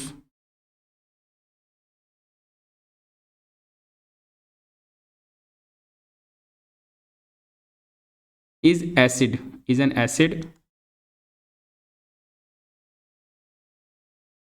and acid are sour in taste, ठीक है ना, and acid are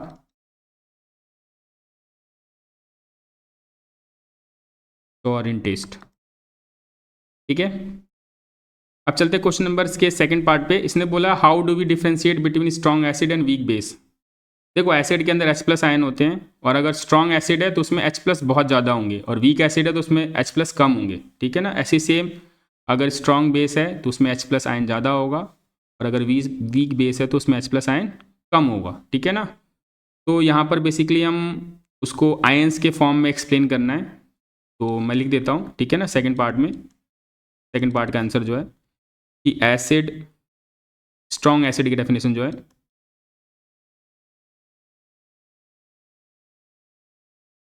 that gives more H+ ion.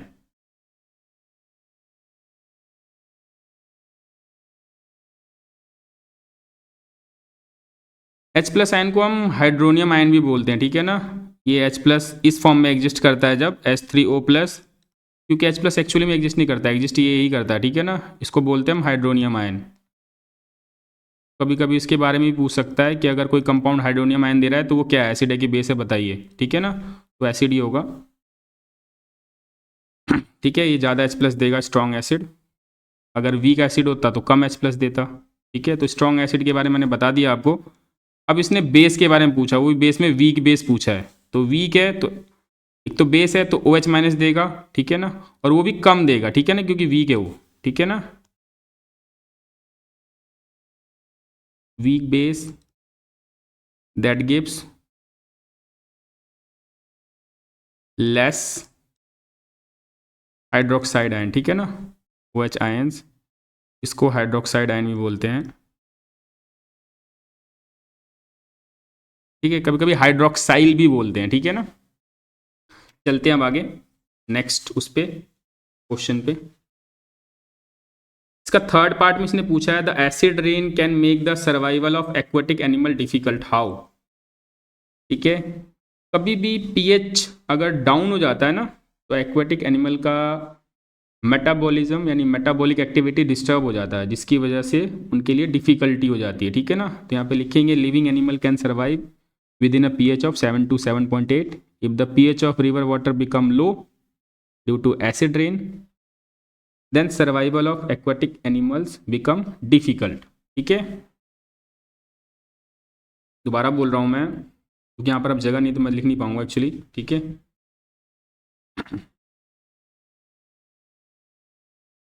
मैं रिपीट कर दे रहा हूँ एक बार। Living animal can survive within a pH range of 7 to 7.8, so if the pH of river water become low due to acid rain, acid rain का pH होता है 5.6 से नीचे, ठीक है। ब्रैकेट में लिख लेंगे pH less than 5.6, then survival of aquatic animal become too difficult, ठीक है, because of disturbance in metabolism, ठीक है। अब आते हैं क्वेश्चन नंबर 29 पे। 29 में इसने पूछा है why is respiratory pigment needed in a multi cellular organism with large body. देखो डिफ्यूजन से हमारी बॉडी में ऑक्सीजन को पहुंचना हर जगह मुमकिन नहीं है, ठीक है ना। इस वजह से पिगमेंट दिए गए हैं। पिगमेंट बहुत तेज़ी से कैरी ओवर होते हैं ब्लड के साथ में। वो पिगमेंट पता है ना आपको कौन सा है? हीमोग्लोबिन, जिसका कलर, जिसकी वजह से ब्लड का कलर रेड होता है, ठीक है। तो यहाँ पे लिख लेंगे, लिख देता हूँ मैं फर्स्ट पार्ट का आंसर, ठीक है।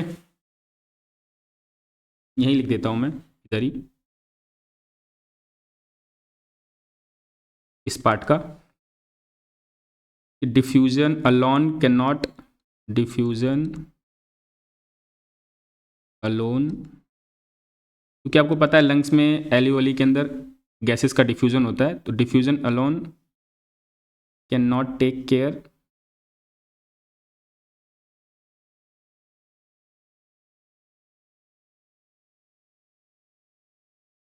Of oxygen delivery, oxygen delivery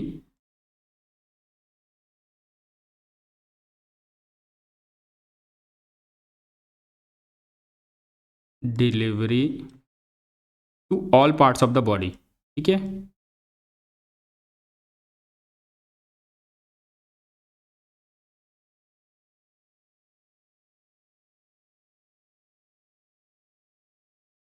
अब आते हैं क्वेश्चन नंबर सेकंड पे। रिंग ऑफ कार्टिलेज, ठीक है, ये गले के अंदर मौजूद रहता है बेसिकली, थ्रोट के अंदर। ये उसको कोलैप्स होने से बचाता है, ठीक है ना, याद रखना। रिंग ऑफ कार्टिलेज ट्रैकिया को कोलैप्स होने से बचाता है, ठीक है।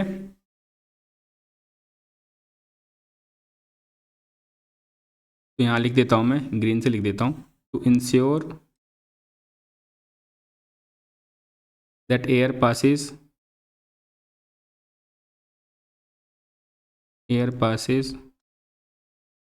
does not collapse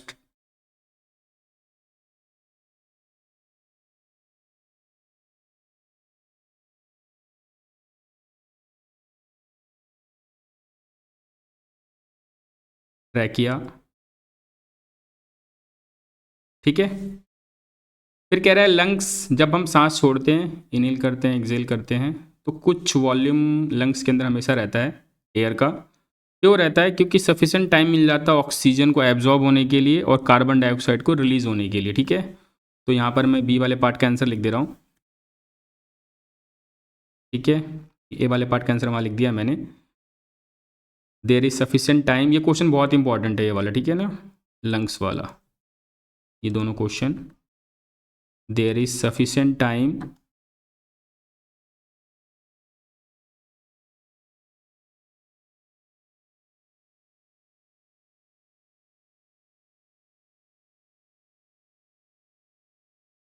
for oxygen to be absorbed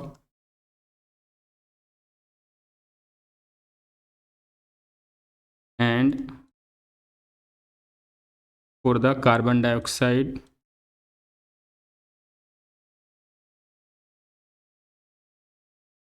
to be released, ठीक है।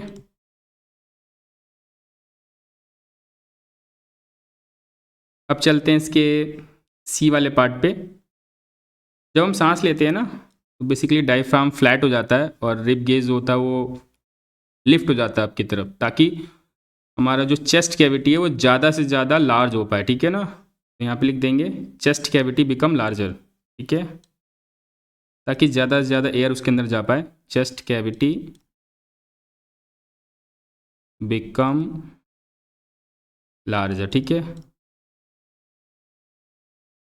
देखो आंसर में हमको राम कहानी नहीं लिखनी है, बेसिकली जो पूछा हो उसने कीवर्ड वर्ड टू वर्ड ही लिखना है, क्योंकि अननेसेसरी आप एक्स्ट्रा लिखोगे कोई फ़ायदा नहीं है, कुछ मार्क्स नहीं मिलने वाले, ठीक है।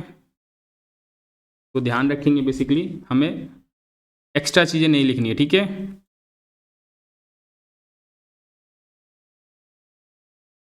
अब चलते हैं क्वेश्चन नंबर 29 के डी वाले पार्ट पे। इसने पूछा है walls of alveoli contain an extensive network of blood vessels, ठीक है। देखो ब्लड वेसल जो होते हैं बेसिकली एल्वेलाई के अंदर मौजूद रहते हैं। एल्वेलाई जो ऑक्सीजन एब्जॉर्ब करता है, CO2 रिलीज करता है, और यही ऑक्सीजन और CO2 ब्लड के अंदर, देखो सबसे पहली चीज़ तो याद रखना, ऑक्सीजन को कैरी करता है हीमोग्लोबिन, ठीक है ना, पिगमेंट। और CO2 को अगर पूछेगा ना कि CO2 किस फॉर्म में इधर से उधर ट्रैवल करता है, तो डिजोल्व फॉर्म में, ठीक है ना, वाटर के साथ वो डिजोल्व होके जाता है बेसिकली, ठीक है। यहाँ पे इसने पूछा walls of alveoli contain extensive network of blood vessels, क्यों है, तो लिखेंगे बिकॉज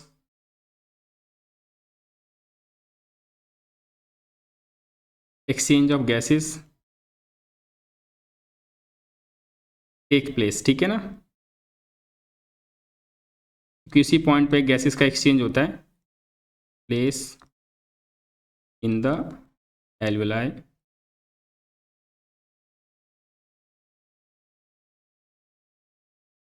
ठीक है। अब चलते हैं क्वेश्चन नंबर 30 पे। आप इसको पॉज करके अपना देख सकते हो, रिपीट करके देख सकते हो अगर आपको समझ में नहीं आया तो, ठीक है। चलते हैं नेक्स्ट क्वेश्चन पे। इसने बोला डिफाइन रिफ्लेक्स एक्शन, ठीक है। रिफ्लेक्स एक्शन बेसिकली कोई भी सडन चेंज होता है, ठीक है ना, सडन एक्शन, मान लो आपकी तरफ किसी ने बॉल फेंका और ऑटोमेटिकली आपका हाथ ऐसे उठा, उसने बॉल को पकड़ लिया, ठीक है, तो वो आपका रिफ्लेक्स एक्शन है, ठीक है। किसी ने आपको डंडा मारा, आप झुक गए, ठीक है, तो वो भी आपका रिफ्लेक्स एक्शन, ठीक है ना। तो रिफ्लेक्स एक्शन बेसिकली यहाँ लिख देता हूँ मैं, reflex action is a sudden action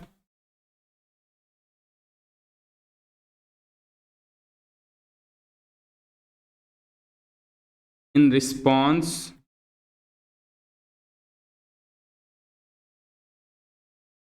to the stimulus।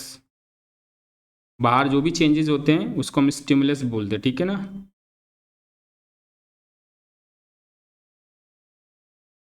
ठीक है, एग्जाम्पल में स्नीजिंग लिख सकते हो, ठीक है, स्नीजिंग का इसने पूछा हुआ है इसलिए।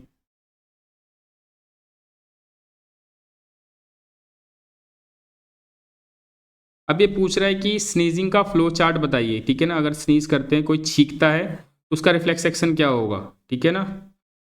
पहले तो स्टिमुलस,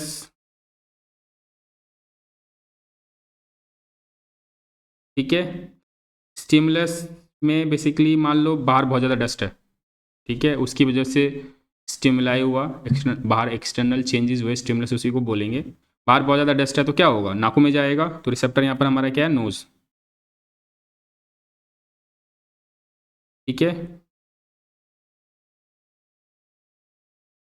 फिर क्या होगा, रिसेप्टर के अंदर बेसिकली सेंसरी न्यूरॉन कनेक्टेड होते हैं, तो ये सेंसरी न्यूरॉन उसको सेंस करेगा,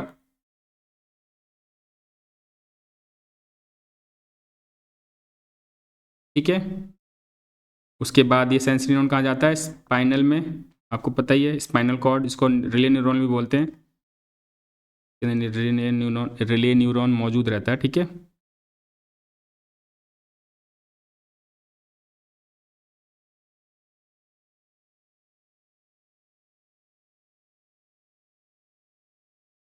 फिर ये मोटर न्यूरॉन,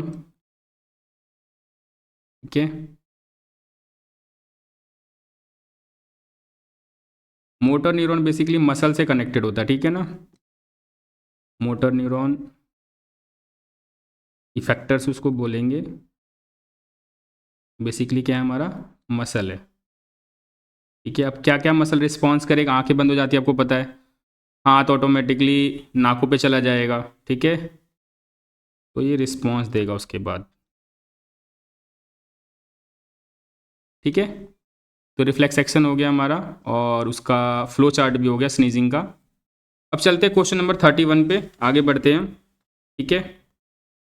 इस डायग्राम को देखकर हमें बताना है बेसिकली कि इसमें डिफेक्ट ऑफ विजन क्या है, ठीक है। बेसिकली हम इस पॉइंट से पता लगा सकते हैं कि डिफेक्ट ऑफ विजन क्या है, ठीक है। ये हम देखेंगे कि लाइट जो है वो आईज के बाद मिल रही है, ठीक है ना, रेटिना के पीछे मिल रही है, ठीक है ना। जब भी रेटिना के पीछे मिलता है ना बेसिकली, तो वो डिजीज़ हमारा होता है हाइपरमेट्रोपिया, ठीक है। क्या होगा हमारा, हाइपरमेट्रोपिया।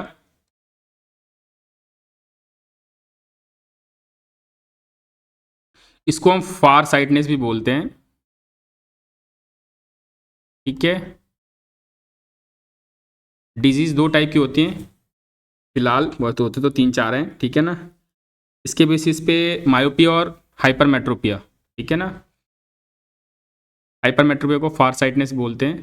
फार मतलब दूर और साइट मतलब दिखना, ठीक है ना। A person can see far object but can not see nearby object. वो दूर की चीज़ों को तो देख सकता है बट नज़दीक की चीज़ों को नहीं देख सकता है, ठीक है ना। इस डिजीज़ को हम बोलते हैं हाइपरमेट्रोपिया, ठीक है।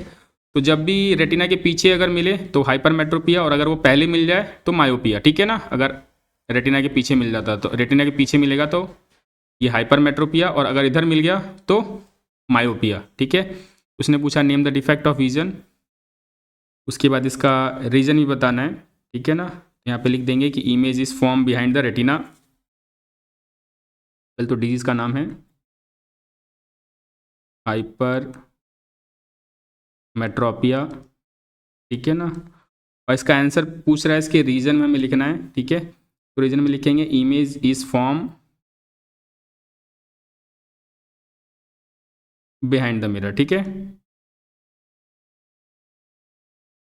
इस केस में लोग चीज़ों को, किताबों को बहुत दूर रख के पढ़ते हैं, ठीक है, नज़दीक से उन्हें पढ़ा नहीं जाता है।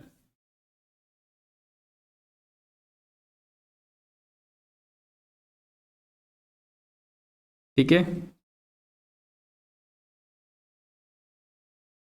अब चलते हैं नेक्स्ट। इसने पूछा इसके दो कॉज बताने हैं, ठीक है, कि वो दो कॉज क्या क्या होंगे इस डिजीज़ होने के, ठीक है ना। पहला कॉज आपको पता ही है कि फोकल लेंथ बहुत ज़्यादा जब बढ़ जाता है तब ये होता है, ठीक है। सेकंड वाले का आंसर फोकल लेंथ, आई का फोकल लेंथ यानी जो लेंस है eye lens, focal length of the eye lens is too long,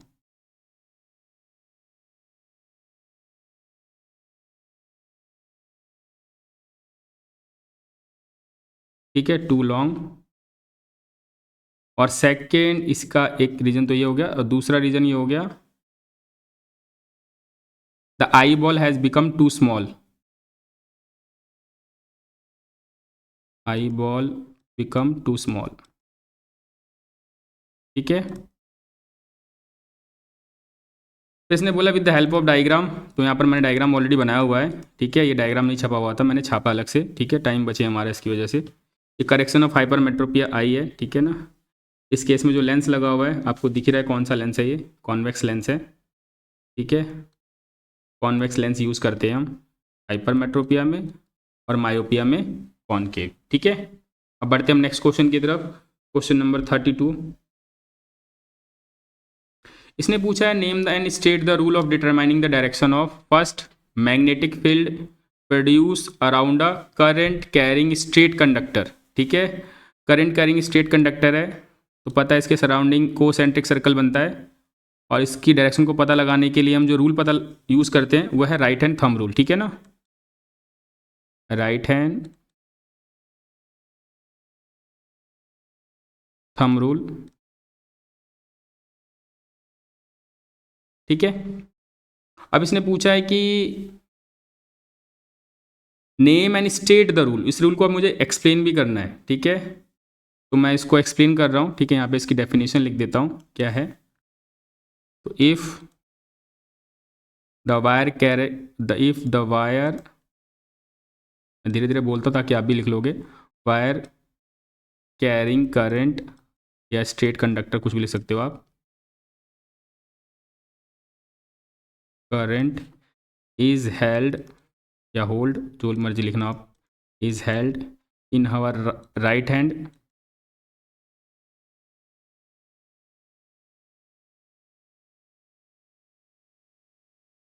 such that the thumb points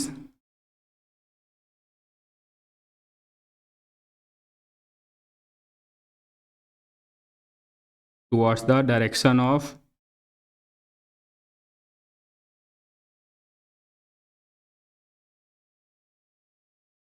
of current, then the finger wrap, या फिंगर जो राउंडेड होगा, then the finger wrap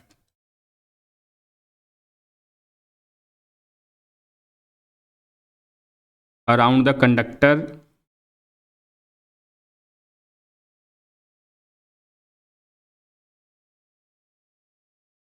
in the direction of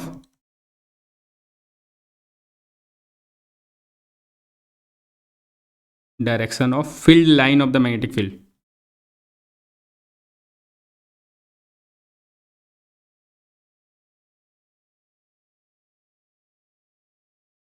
magnetic field की जो unit होती है वो होती है टेस्ला, ठीक है। कभी कभी ऐसा यूनिट भी पूछ देता आपसे, ठीक है। सेम ऐसे इसने बोला है कि force experience by a current carrying conductor straight conductor place in a magnetic field.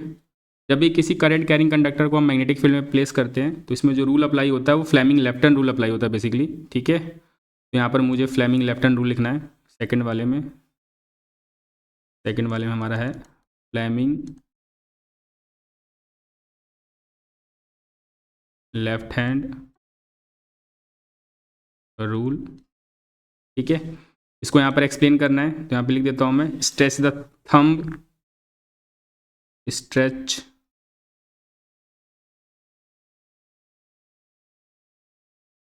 Stretch the thumb, four finger and middle finger. इस हिसाब से स्ट्रेच करते हैं कि वो तीनों एक दूसरे पे परपेंडिकुलर हो, ठीक है ना। Four finger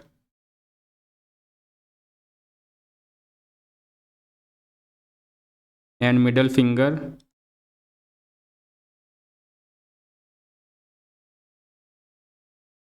of left hand, ठीक है ना। राइट हैंड, फ्लेमिंग का राइट हैंड रूल भी है लेकिन वो जनरेटर में अप्लाई होता है बेसिकली, ठीक है ना। हम यहाँ पर मोटर की बात कर रहे हैं क्योंकि फोर्स, देखो आपको पता है मोटर के अंदर हम करंट देते हैं और वो फोर्स प्रोड्यूस करता है तभी तो घूमता है वो। इसने बोला है force experience by current carrying conductor, तो जो मोटर वाला रूल है इसी में अप्लाई होगा, ठीक है ना। Finger of left hand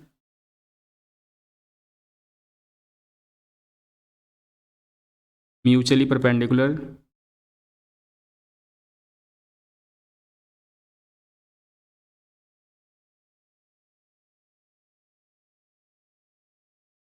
to each other, ठीक है ना। इस हिसाब से स्ट्रेच करना है कि तीनों के तीनों एक दूसरे पे परपेंडिकुलर होने चाहिए। सच दैट फर्स्ट फिंगर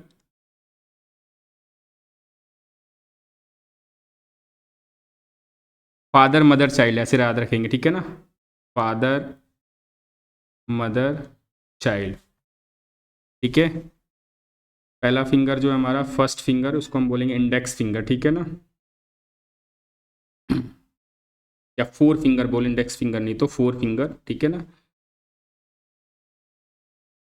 पहले इसमें थंब की बात कर लेते हैं, ठीक है ना। ये थंब वाला है जो बेसिकली फोर्स को रिप्रेजेंट करता है, ठीक है ना, थंब।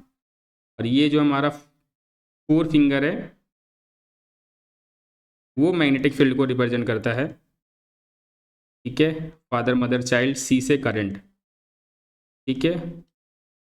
ये जो करंट वाला है बेसिकली वो मिडल फिंगर है, ठीक है, मिडल फिंगर।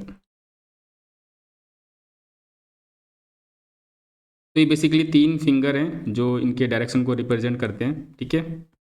तो यहाँ पर लिख दिया मैंने, stretch the thumb, four finger and middle finger of left hand mutually perpendicular to each other such that first finger points in the direction of magnetic field.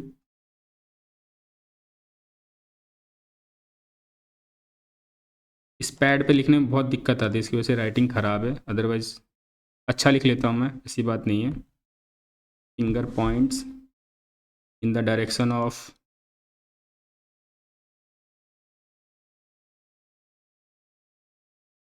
Magnetic field,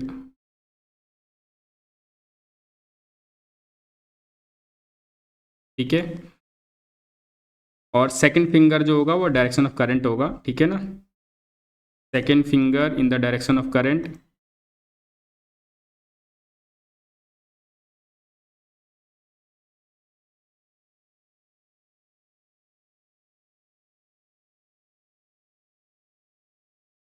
ठीक है। And the thumb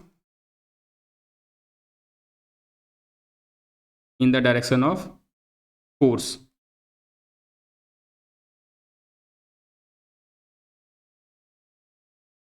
direction of force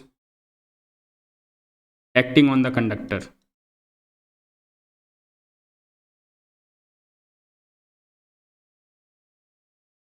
ठीक है, दोबारा repeat कर रहा हूँ मैं, right hand thumb rule से हम किसी स्ट्रेट कंडक्टर में अगर करंट की डायरेक्शन पता है तो हम मैग्नेटिक फील्ड पता लगाते हैं। इसमें जो मैग्नेटिक फील्ड बनता है वो कोसेंट्रिक सर्कल बनता है शेप, ठीक है।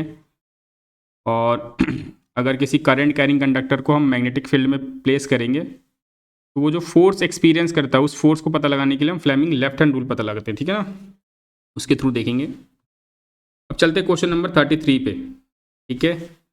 33 के इसने ए में बोला हुआ है एक फूड चेन है, ठीक है, जिसमें हमारा प्लांट है, डियर है और लायन है, ठीक है ना। तो ये पूछ रहा है कि इस क्वेश्चन में कि in the given food chain what will be impact of removing all the organism second trophic level, second trophic level वाले ऑर्गेनिज्म को हमने हटा दिया अगर, तो क्या फ़र्क पड़ेगा, ठीक है। तो सबसे पहले तो पता है चारों तरफ जंगल ही जंगल होगा, ठीक है, और दूसरा ये लाइन बेचारा खाएगा क्या, तो जो थर्ड ट्रॉपिक लेवल वाले हैं उनका जो नंबर है वो डिक्रीज होना चालू हो जाएगा, ठीक है ना। तो मैं इसका आंसर पहले लिख रहा हूँ, ठीक है ना, ए वाले का first number of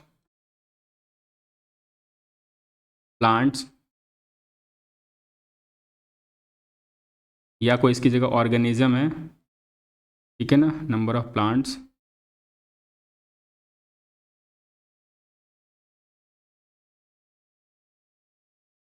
of first trophic level increase, first trophic level increase, ठीक है। फिर बात करते हैं फर्स्ट की, तो हमने बता दी, इसने पूछा था फर्स्ट वाले पे क्या फ़र्क पड़ेगा, ठीक है ना। और थर्ड वालों पे देखते हैं अब ज़रा, ठीक है। थर्ड फर्स्ट वाले तो बढ़ जाएंगे, थर्ड वाले क्योंकि डेयर नहीं होगा तो लायन वगैरह मरना चालू हो जाएगा, तो नंबर ऑफ लायन के हिसाब से एंगल लिखेंगे, ठीक है ना, लॉयंस या कोई दूसरा ऑर्गेनिज्म है ऑफ थर्ड ट्रॉपिक लेवल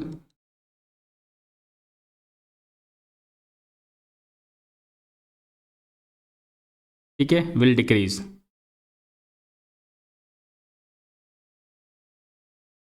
फिर पूछ रहा है इसके बाद नेक्स्ट इसके पार्ट में, यहाँ से देखेंगे, कह रहा will the impact be the same for organism of the third trophic level in the above food chain if they were present in a food web. अब देखो अगर कोई ऑर्गेनिज्म फूड वेब में मौजूद है तो इसका मतलब वो बहुत सारे ऑर्गेनिज्म को फीड कर सकता है, ठीक है। तो इस केस में उनके अमाउंट पे कोई भी फर्क नहीं पड़ेगा, ठीक है ना, यहाँ पे लिख देंगे नो, कोई इम्पैक्ट नहीं पड़ेगा, ठीक है, क्योंकि फिर वो किसी और को अपना फूड का सोर्स बनाएंगे, ठीक है। No as the organism of that level will find alternative foods and will not to that, ठीक है, as the organism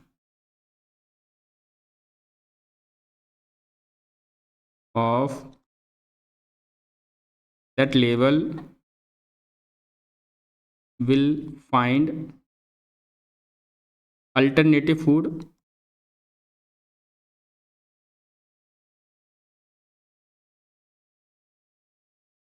and will not starve, starve मतलब होता है भूख से, ठीक है ना, starve to death, ठीक है। अब बढ़ते हैं हम क्वेश्चन नंबर नेक्स्ट देखते हैं, 33 का ए पार्ट है तो और भी होगा ऑप्शन, देख लेते हैं एक बार। इसके और में भी पूछा हुआ है, एक गैस है जो कि डेडली पॉइजन है और ये हायर लेवल ऑफ एटमॉस्फेयर में मौजूद होता है, तो ये क्वेश्चन काफ़ी इंपॉर्टेंट है इससे, ठीक है। ये ओजोन गैस की बात करा बेसिकली, ठीक है, ओजोन गैस पता है ना आपको, ये बेसिकली कैसे बनता है मैं यहाँ पे लिख देता हूँ, ठीक है, इसकी इसने पूछी नहीं है, जस्ट मैं एक एक्स्ट्रा नॉलेज के लिए लिख रहा हूँ और कुछ नहीं है। O2 पहले जो यूवी लाइट है उसके साथ होकर ये दो ऑक्सीजन के एटम में टूट जाता है, फिर यही ऑक्सीजन दूसरे O2 के साथ रिएक्ट कर जाता है, ठीक है, और फिर बन जाता है O3, ठीक है। तो ये रिएक्शन है, कभी कभी लिख देगा कि ओजोन को बनाने का जो प्रोसेस है वो लिखिए, फॉर्मेशन का लिखिए, तो हम यही लिखेंगे, ठीक है। फिलहाल उसने पूछा नहीं है, मैंने ऐसे ही लिख दिया, ठीक है। पहले तो उसने पूछा है कि नेम द गैस जो पॉइजन है, तो हम लिख देंगे एक्स जो है वो बेसिकली, क्योंकि उसने एक्स के बारे में बात किया तो एक्स लिखोगे आप, ठीक है ना, x is a ozone gas, ठीक है, मॉलिक्यूलर फॉर्मूला अगर याद है तो लिख सकते हो आप। फिर पूछ रहा है इसका फंक्शन बताना है, ठीक है ना। बेसिकली जो फंक्शन है वो यूवी लाइट से हमें प्रोटेक्ट करता है, ठीक है ना। तो ozone sealed the surface of earth from ultraviolet rays, ठीक है ना, अल्ट्रा वायलेट रेज, या इसको यूवी रेज लिख सकते हो, ठीक है ना, या radiation, ultra violet radiation,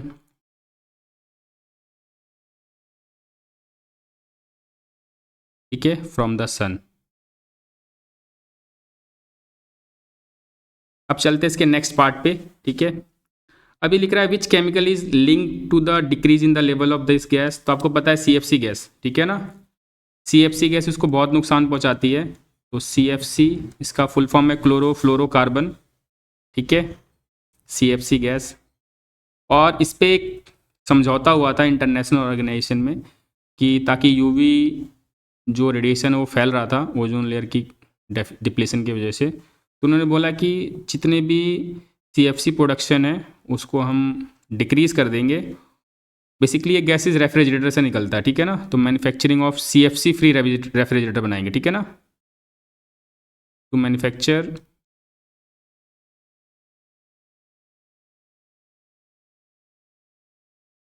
CFC free refrigerator, ठीक है,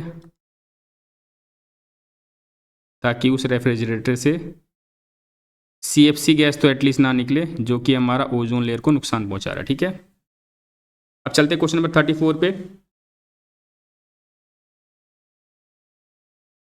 इसने कहा डिफाइन होमोलोगस सीरीज, ठीक है। तो बेसिकली होमोलोगस सीरीज जिनका फंक्शनल ग्रुप सेम होता है, ठीक है ना, a series of carbon compound in which the same functional group substitute for hydrogen in a carbon chain, ठीक है ना। यहाँ पे लिख देता हूँ मैं फर्स्ट वाले पार्ट का आंसर। जैसे इथेनॉल, मिथेनॉल, प्रोपेनॉल, इन सबका फंक्शनल ग्रुप अल्कोहल है OH, ये सारे होमोलोगस है, ठीक है।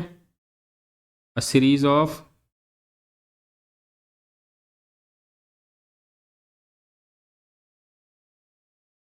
Carbon compound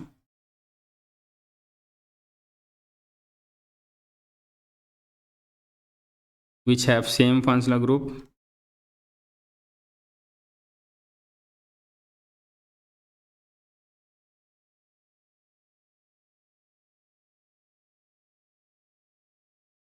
functional group and its molecular formula differ by CH2।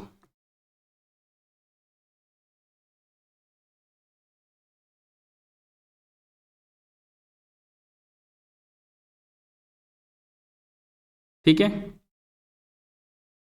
देखो बेसिकली किसी भी ऑर्गेनिक कंपाउंड में ना एक हाइड्रोकार्बन वाला पार्ट होता है और एक फंक्शनल ग्रुप वाला पार्ट होता है। Functional group chemical property decide करता है और जो हाइड्रोकार्बन वाला पार्ट होता है वो basically boiling point physical property decide करता है, ठीक है ना। तो उसने सेकंड पार्ट में पूछा हुआ है कि why is the melting and boiling point of C4H8 is higher than that of C3H6 और C2H4। तो आप देख रहे हो उनके मास में काफ़ी डिफरेंस है, ठीक है। तो मास बढ़ाने पर बॉइलिंग पॉइंट इंक्रीज करता है, ठीक है। तो यहाँ पे लिख लेंगे, लिख देता हूँ यहाँ पे मैं इसका आंसर, बिकॉज एक सेकेंड,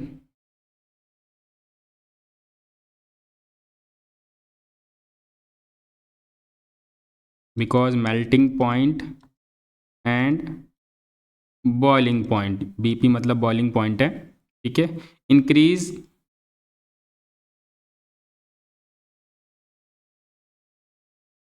विद मॉलिकुलर मास, ठीक है ना। मॉलिकुलर मास बढ़ाने पर बॉइलिंग पॉइंट और मेल्टिंग पॉइंट दोनों बढ़ जाता है, ठीक है, चेंज हो जाएगा।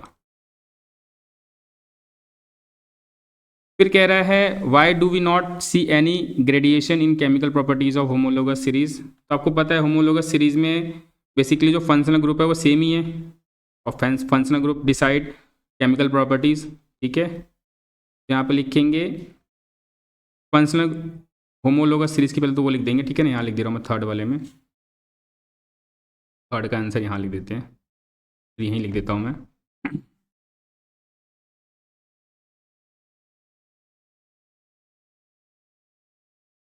homologous series have same functional group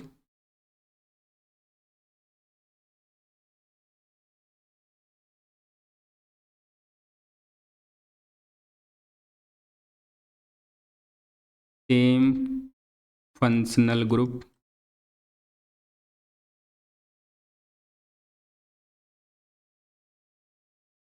and functional group decides chemical property।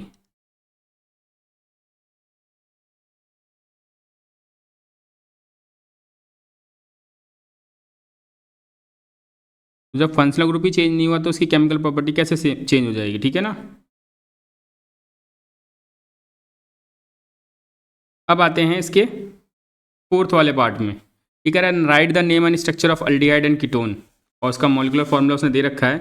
तो चलते हैं नीचे वाले को, नीचे अगर देखते हैं जगह है कि नहीं है, फिर यहीं पर बनाएंगे। तो यहाँ पर जगह नहीं है, ठीक है। तो मैं यहाँ पर इसको यहीं ड्रॉ कर दे रहा हूँ, फोर्थ वाले पार्ट को। इसने बोला है प्रोपानल, ठीक है। तो प्रोपानल का फॉर्मूला होता है CH3 CH2 CHO। इसका जो फंक्शनल ग्रुप है वो अल्डिहाइड है और CHO है उसके पहचान, ठीक है ना। इसका अगर मैं स्ट्रक्चर खोल के दिखाना चाहूँगा तो ये इस तरीके से खोलेगा, CH3 CH C double bond O और H, ठीक है। ये अल्डिहाइड का हो गया। कीटोन का देख लेते हैं। कीटोन का ऐसे बनेगा, प्रोपानोन नाम रहेगा इसका। इसका नाम है हमारा बेसिकली प्रोपानल, ठीक है। कीटोन का है CH3 CO CH3, क्योंकि इसने बोला है मॉलिक्यूलर फॉर्मूले में जो मेंटेनेंस का नाम है C3H6O का है, ठीक है। तो हम यहाँ पर देखेंगे कार्बन 3 ही है पूरे, उसमें हाइड्रोजन 6 और ऑक्सीजन 1 है, ठीक है। इसका नाम होगा प्रोपानोन, या इसको एसीटोन भी बोलते हैं, थिनर आपने सुना होगा, प्रोपानोन। इसका अगर मुझे स्ट्रक्चर बनाना होगा तो ये इस तरीके से दिखाई देगा। ये हमेशा बीच में अटैच होता है, ठीक है। बीच इन द सेंस इसके अगल बगल कार्बन की एक चैन होगी, ठीक है। चलते नीचे इसके बी वाले पार्ट में। बी वाले पार्ट में इसने बोला है, इसका ऑप्शनल पार्ट है ये, ठीक है ना। इसमें इसने बोला हुआ है right the name and structure of an organic compound X having 2 carbon atom, ठीक है। उसमें 2 कार्बन एटम होने चाहिए और इसका जो सफिक्स है, फंक्शनल ग्रुप जो होता है बेसिकली सफिक्स कहलाता है, ठीक है ना। तो अल्कोहल का ओल होता है, अल्डिहाइड का सफिक्स अल होता है, कीटोन का ऊन होता है, ठीक है। इसका सफिक्स ओल होना चाहिए, ठीक है। तो इथेनॉल की बात कर रहा है इसका मतलब, ठीक है। तो इसका हो जाएगा हमारा फर्स्ट पार्ट का इथेनॉल, और इसने इसका स्ट्रक्चर भी पूछा हुआ है, ठीक है। तो हमें स्ट्रक्चर बनाकर दिखाना पड़ेगा। आप स्ट्रक्चर खोल के भी दिखा सकते हो और नॉर्मल स्ट्रक्चर भी लिख सकते हो। ये इसका स्ट्रक्चर है, ठीक है। या इसकी जगह आप ऐसे भी लिख सकते हो उसको, CH2OH, ठीक है। इसके सेकंड पार्ट में इसने पूछा हुआ है कि what happen when X is heated. हमने देखा कि X जो है वो इथेनॉल है, इसको अगर हम हीट करते हैं सल्फ्यूरिक एसिड के प्रेजेंस में तो ये अल्कोहल में कन्वर्ट होता है, ठीक है ना। तो CH3 CH2OH जो होता है अल्कोहल कह रहा हूँ, अल्कीन में कन्वर्ट होता है, ठीक है। मैं इसका स्ट्रक्चर आपको वैसे खोल के दिखा देता हूँ तो अच्छे से समझ में आ जाएगा।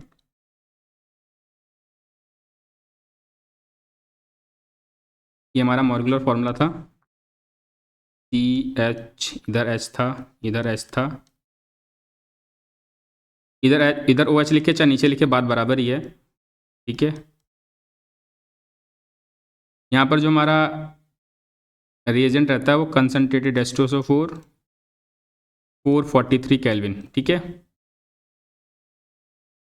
तो इसमें होता क्या बेसिकली, इस यहाँ से OH और यहाँ से H निकल जाता है, ठीक है ना। H और OH मिलकर क्या बनता है, वाटर। तो आपको पता है कि ये बॉन्ड खाली हो गए, तो ये बॉन्ड जब खाली होगा तो ये आपस में ही कनेक्ट हो जाएंगे, ठीक है। यहाँ का एक बॉन्ड खाली है, यहाँ का एक बॉन्ड खाली है, क्योंकि वहाँ से तो वाटर निकल गया, तो ये बॉन्ड आपस में ही कनेक्ट हो जाएंगे, ठीक है। यहाँ बन जाएगा हमारा डबल बॉन्ड और ये निकल गया हमारा वाटर, ठीक है। अब इसमें इसने इसका रोल भी पूछा हुआ है, ठीक है। तो ये यहाँ पर दो रोल प्ले करता है, बेसिकली डिहाइड्रेटिंग एजेंट, क्योंकि इसने वाटर को रिमूव किया है,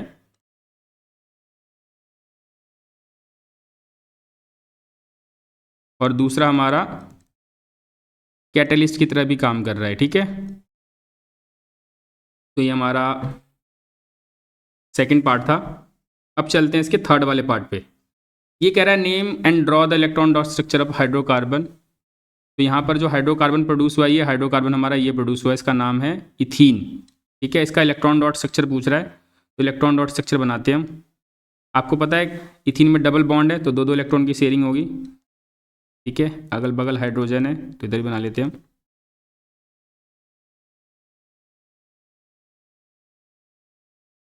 इसके लिए और हाइड्रोजन के लिए हम अलग अलग सिंबल इस्तेमाल करेंगे, ध्यान रखना। हमने यहाँ इसके लिए क्रॉस इस्तेमाल किया, तो हाइड्रोजन के लिए गोला बना लेते हैं, ठीक है ना। ये शेयरिंग हो गई, इधर शेयरिंग हो गई। हाइड्रोजन सारे स्टेबल हो गए, ये कार्बन भी स्टेबल हो गया, ठीक है। तो ये हमारा इलेक्ट्रॉन डॉट स्ट्रक्चर बन गया इथीन का। आज की क्लास हम यहीं रोकेंगे, ठीक है। नेक्स्ट क्लास में हम इसके आगे क्वेश्चन देखेंगे। Thank you. अगर आपको मेरी वीडियो अच्छी लगी हो तो सब्सक्राइब कर लेंगे चैनल को, अपने दोस्तों के साथ शेयर कर लेंगे, ठीक है। बाकी कोई हेल्प चाहिए तो आप कमेंट कर सकते हो, मैं कमेंट पढ़ने के बाद आपका जो भी हेल्प बनेगा मैं अपनी तरफ से पूरी हेल्प करूँगा, ठीक है। Thank you.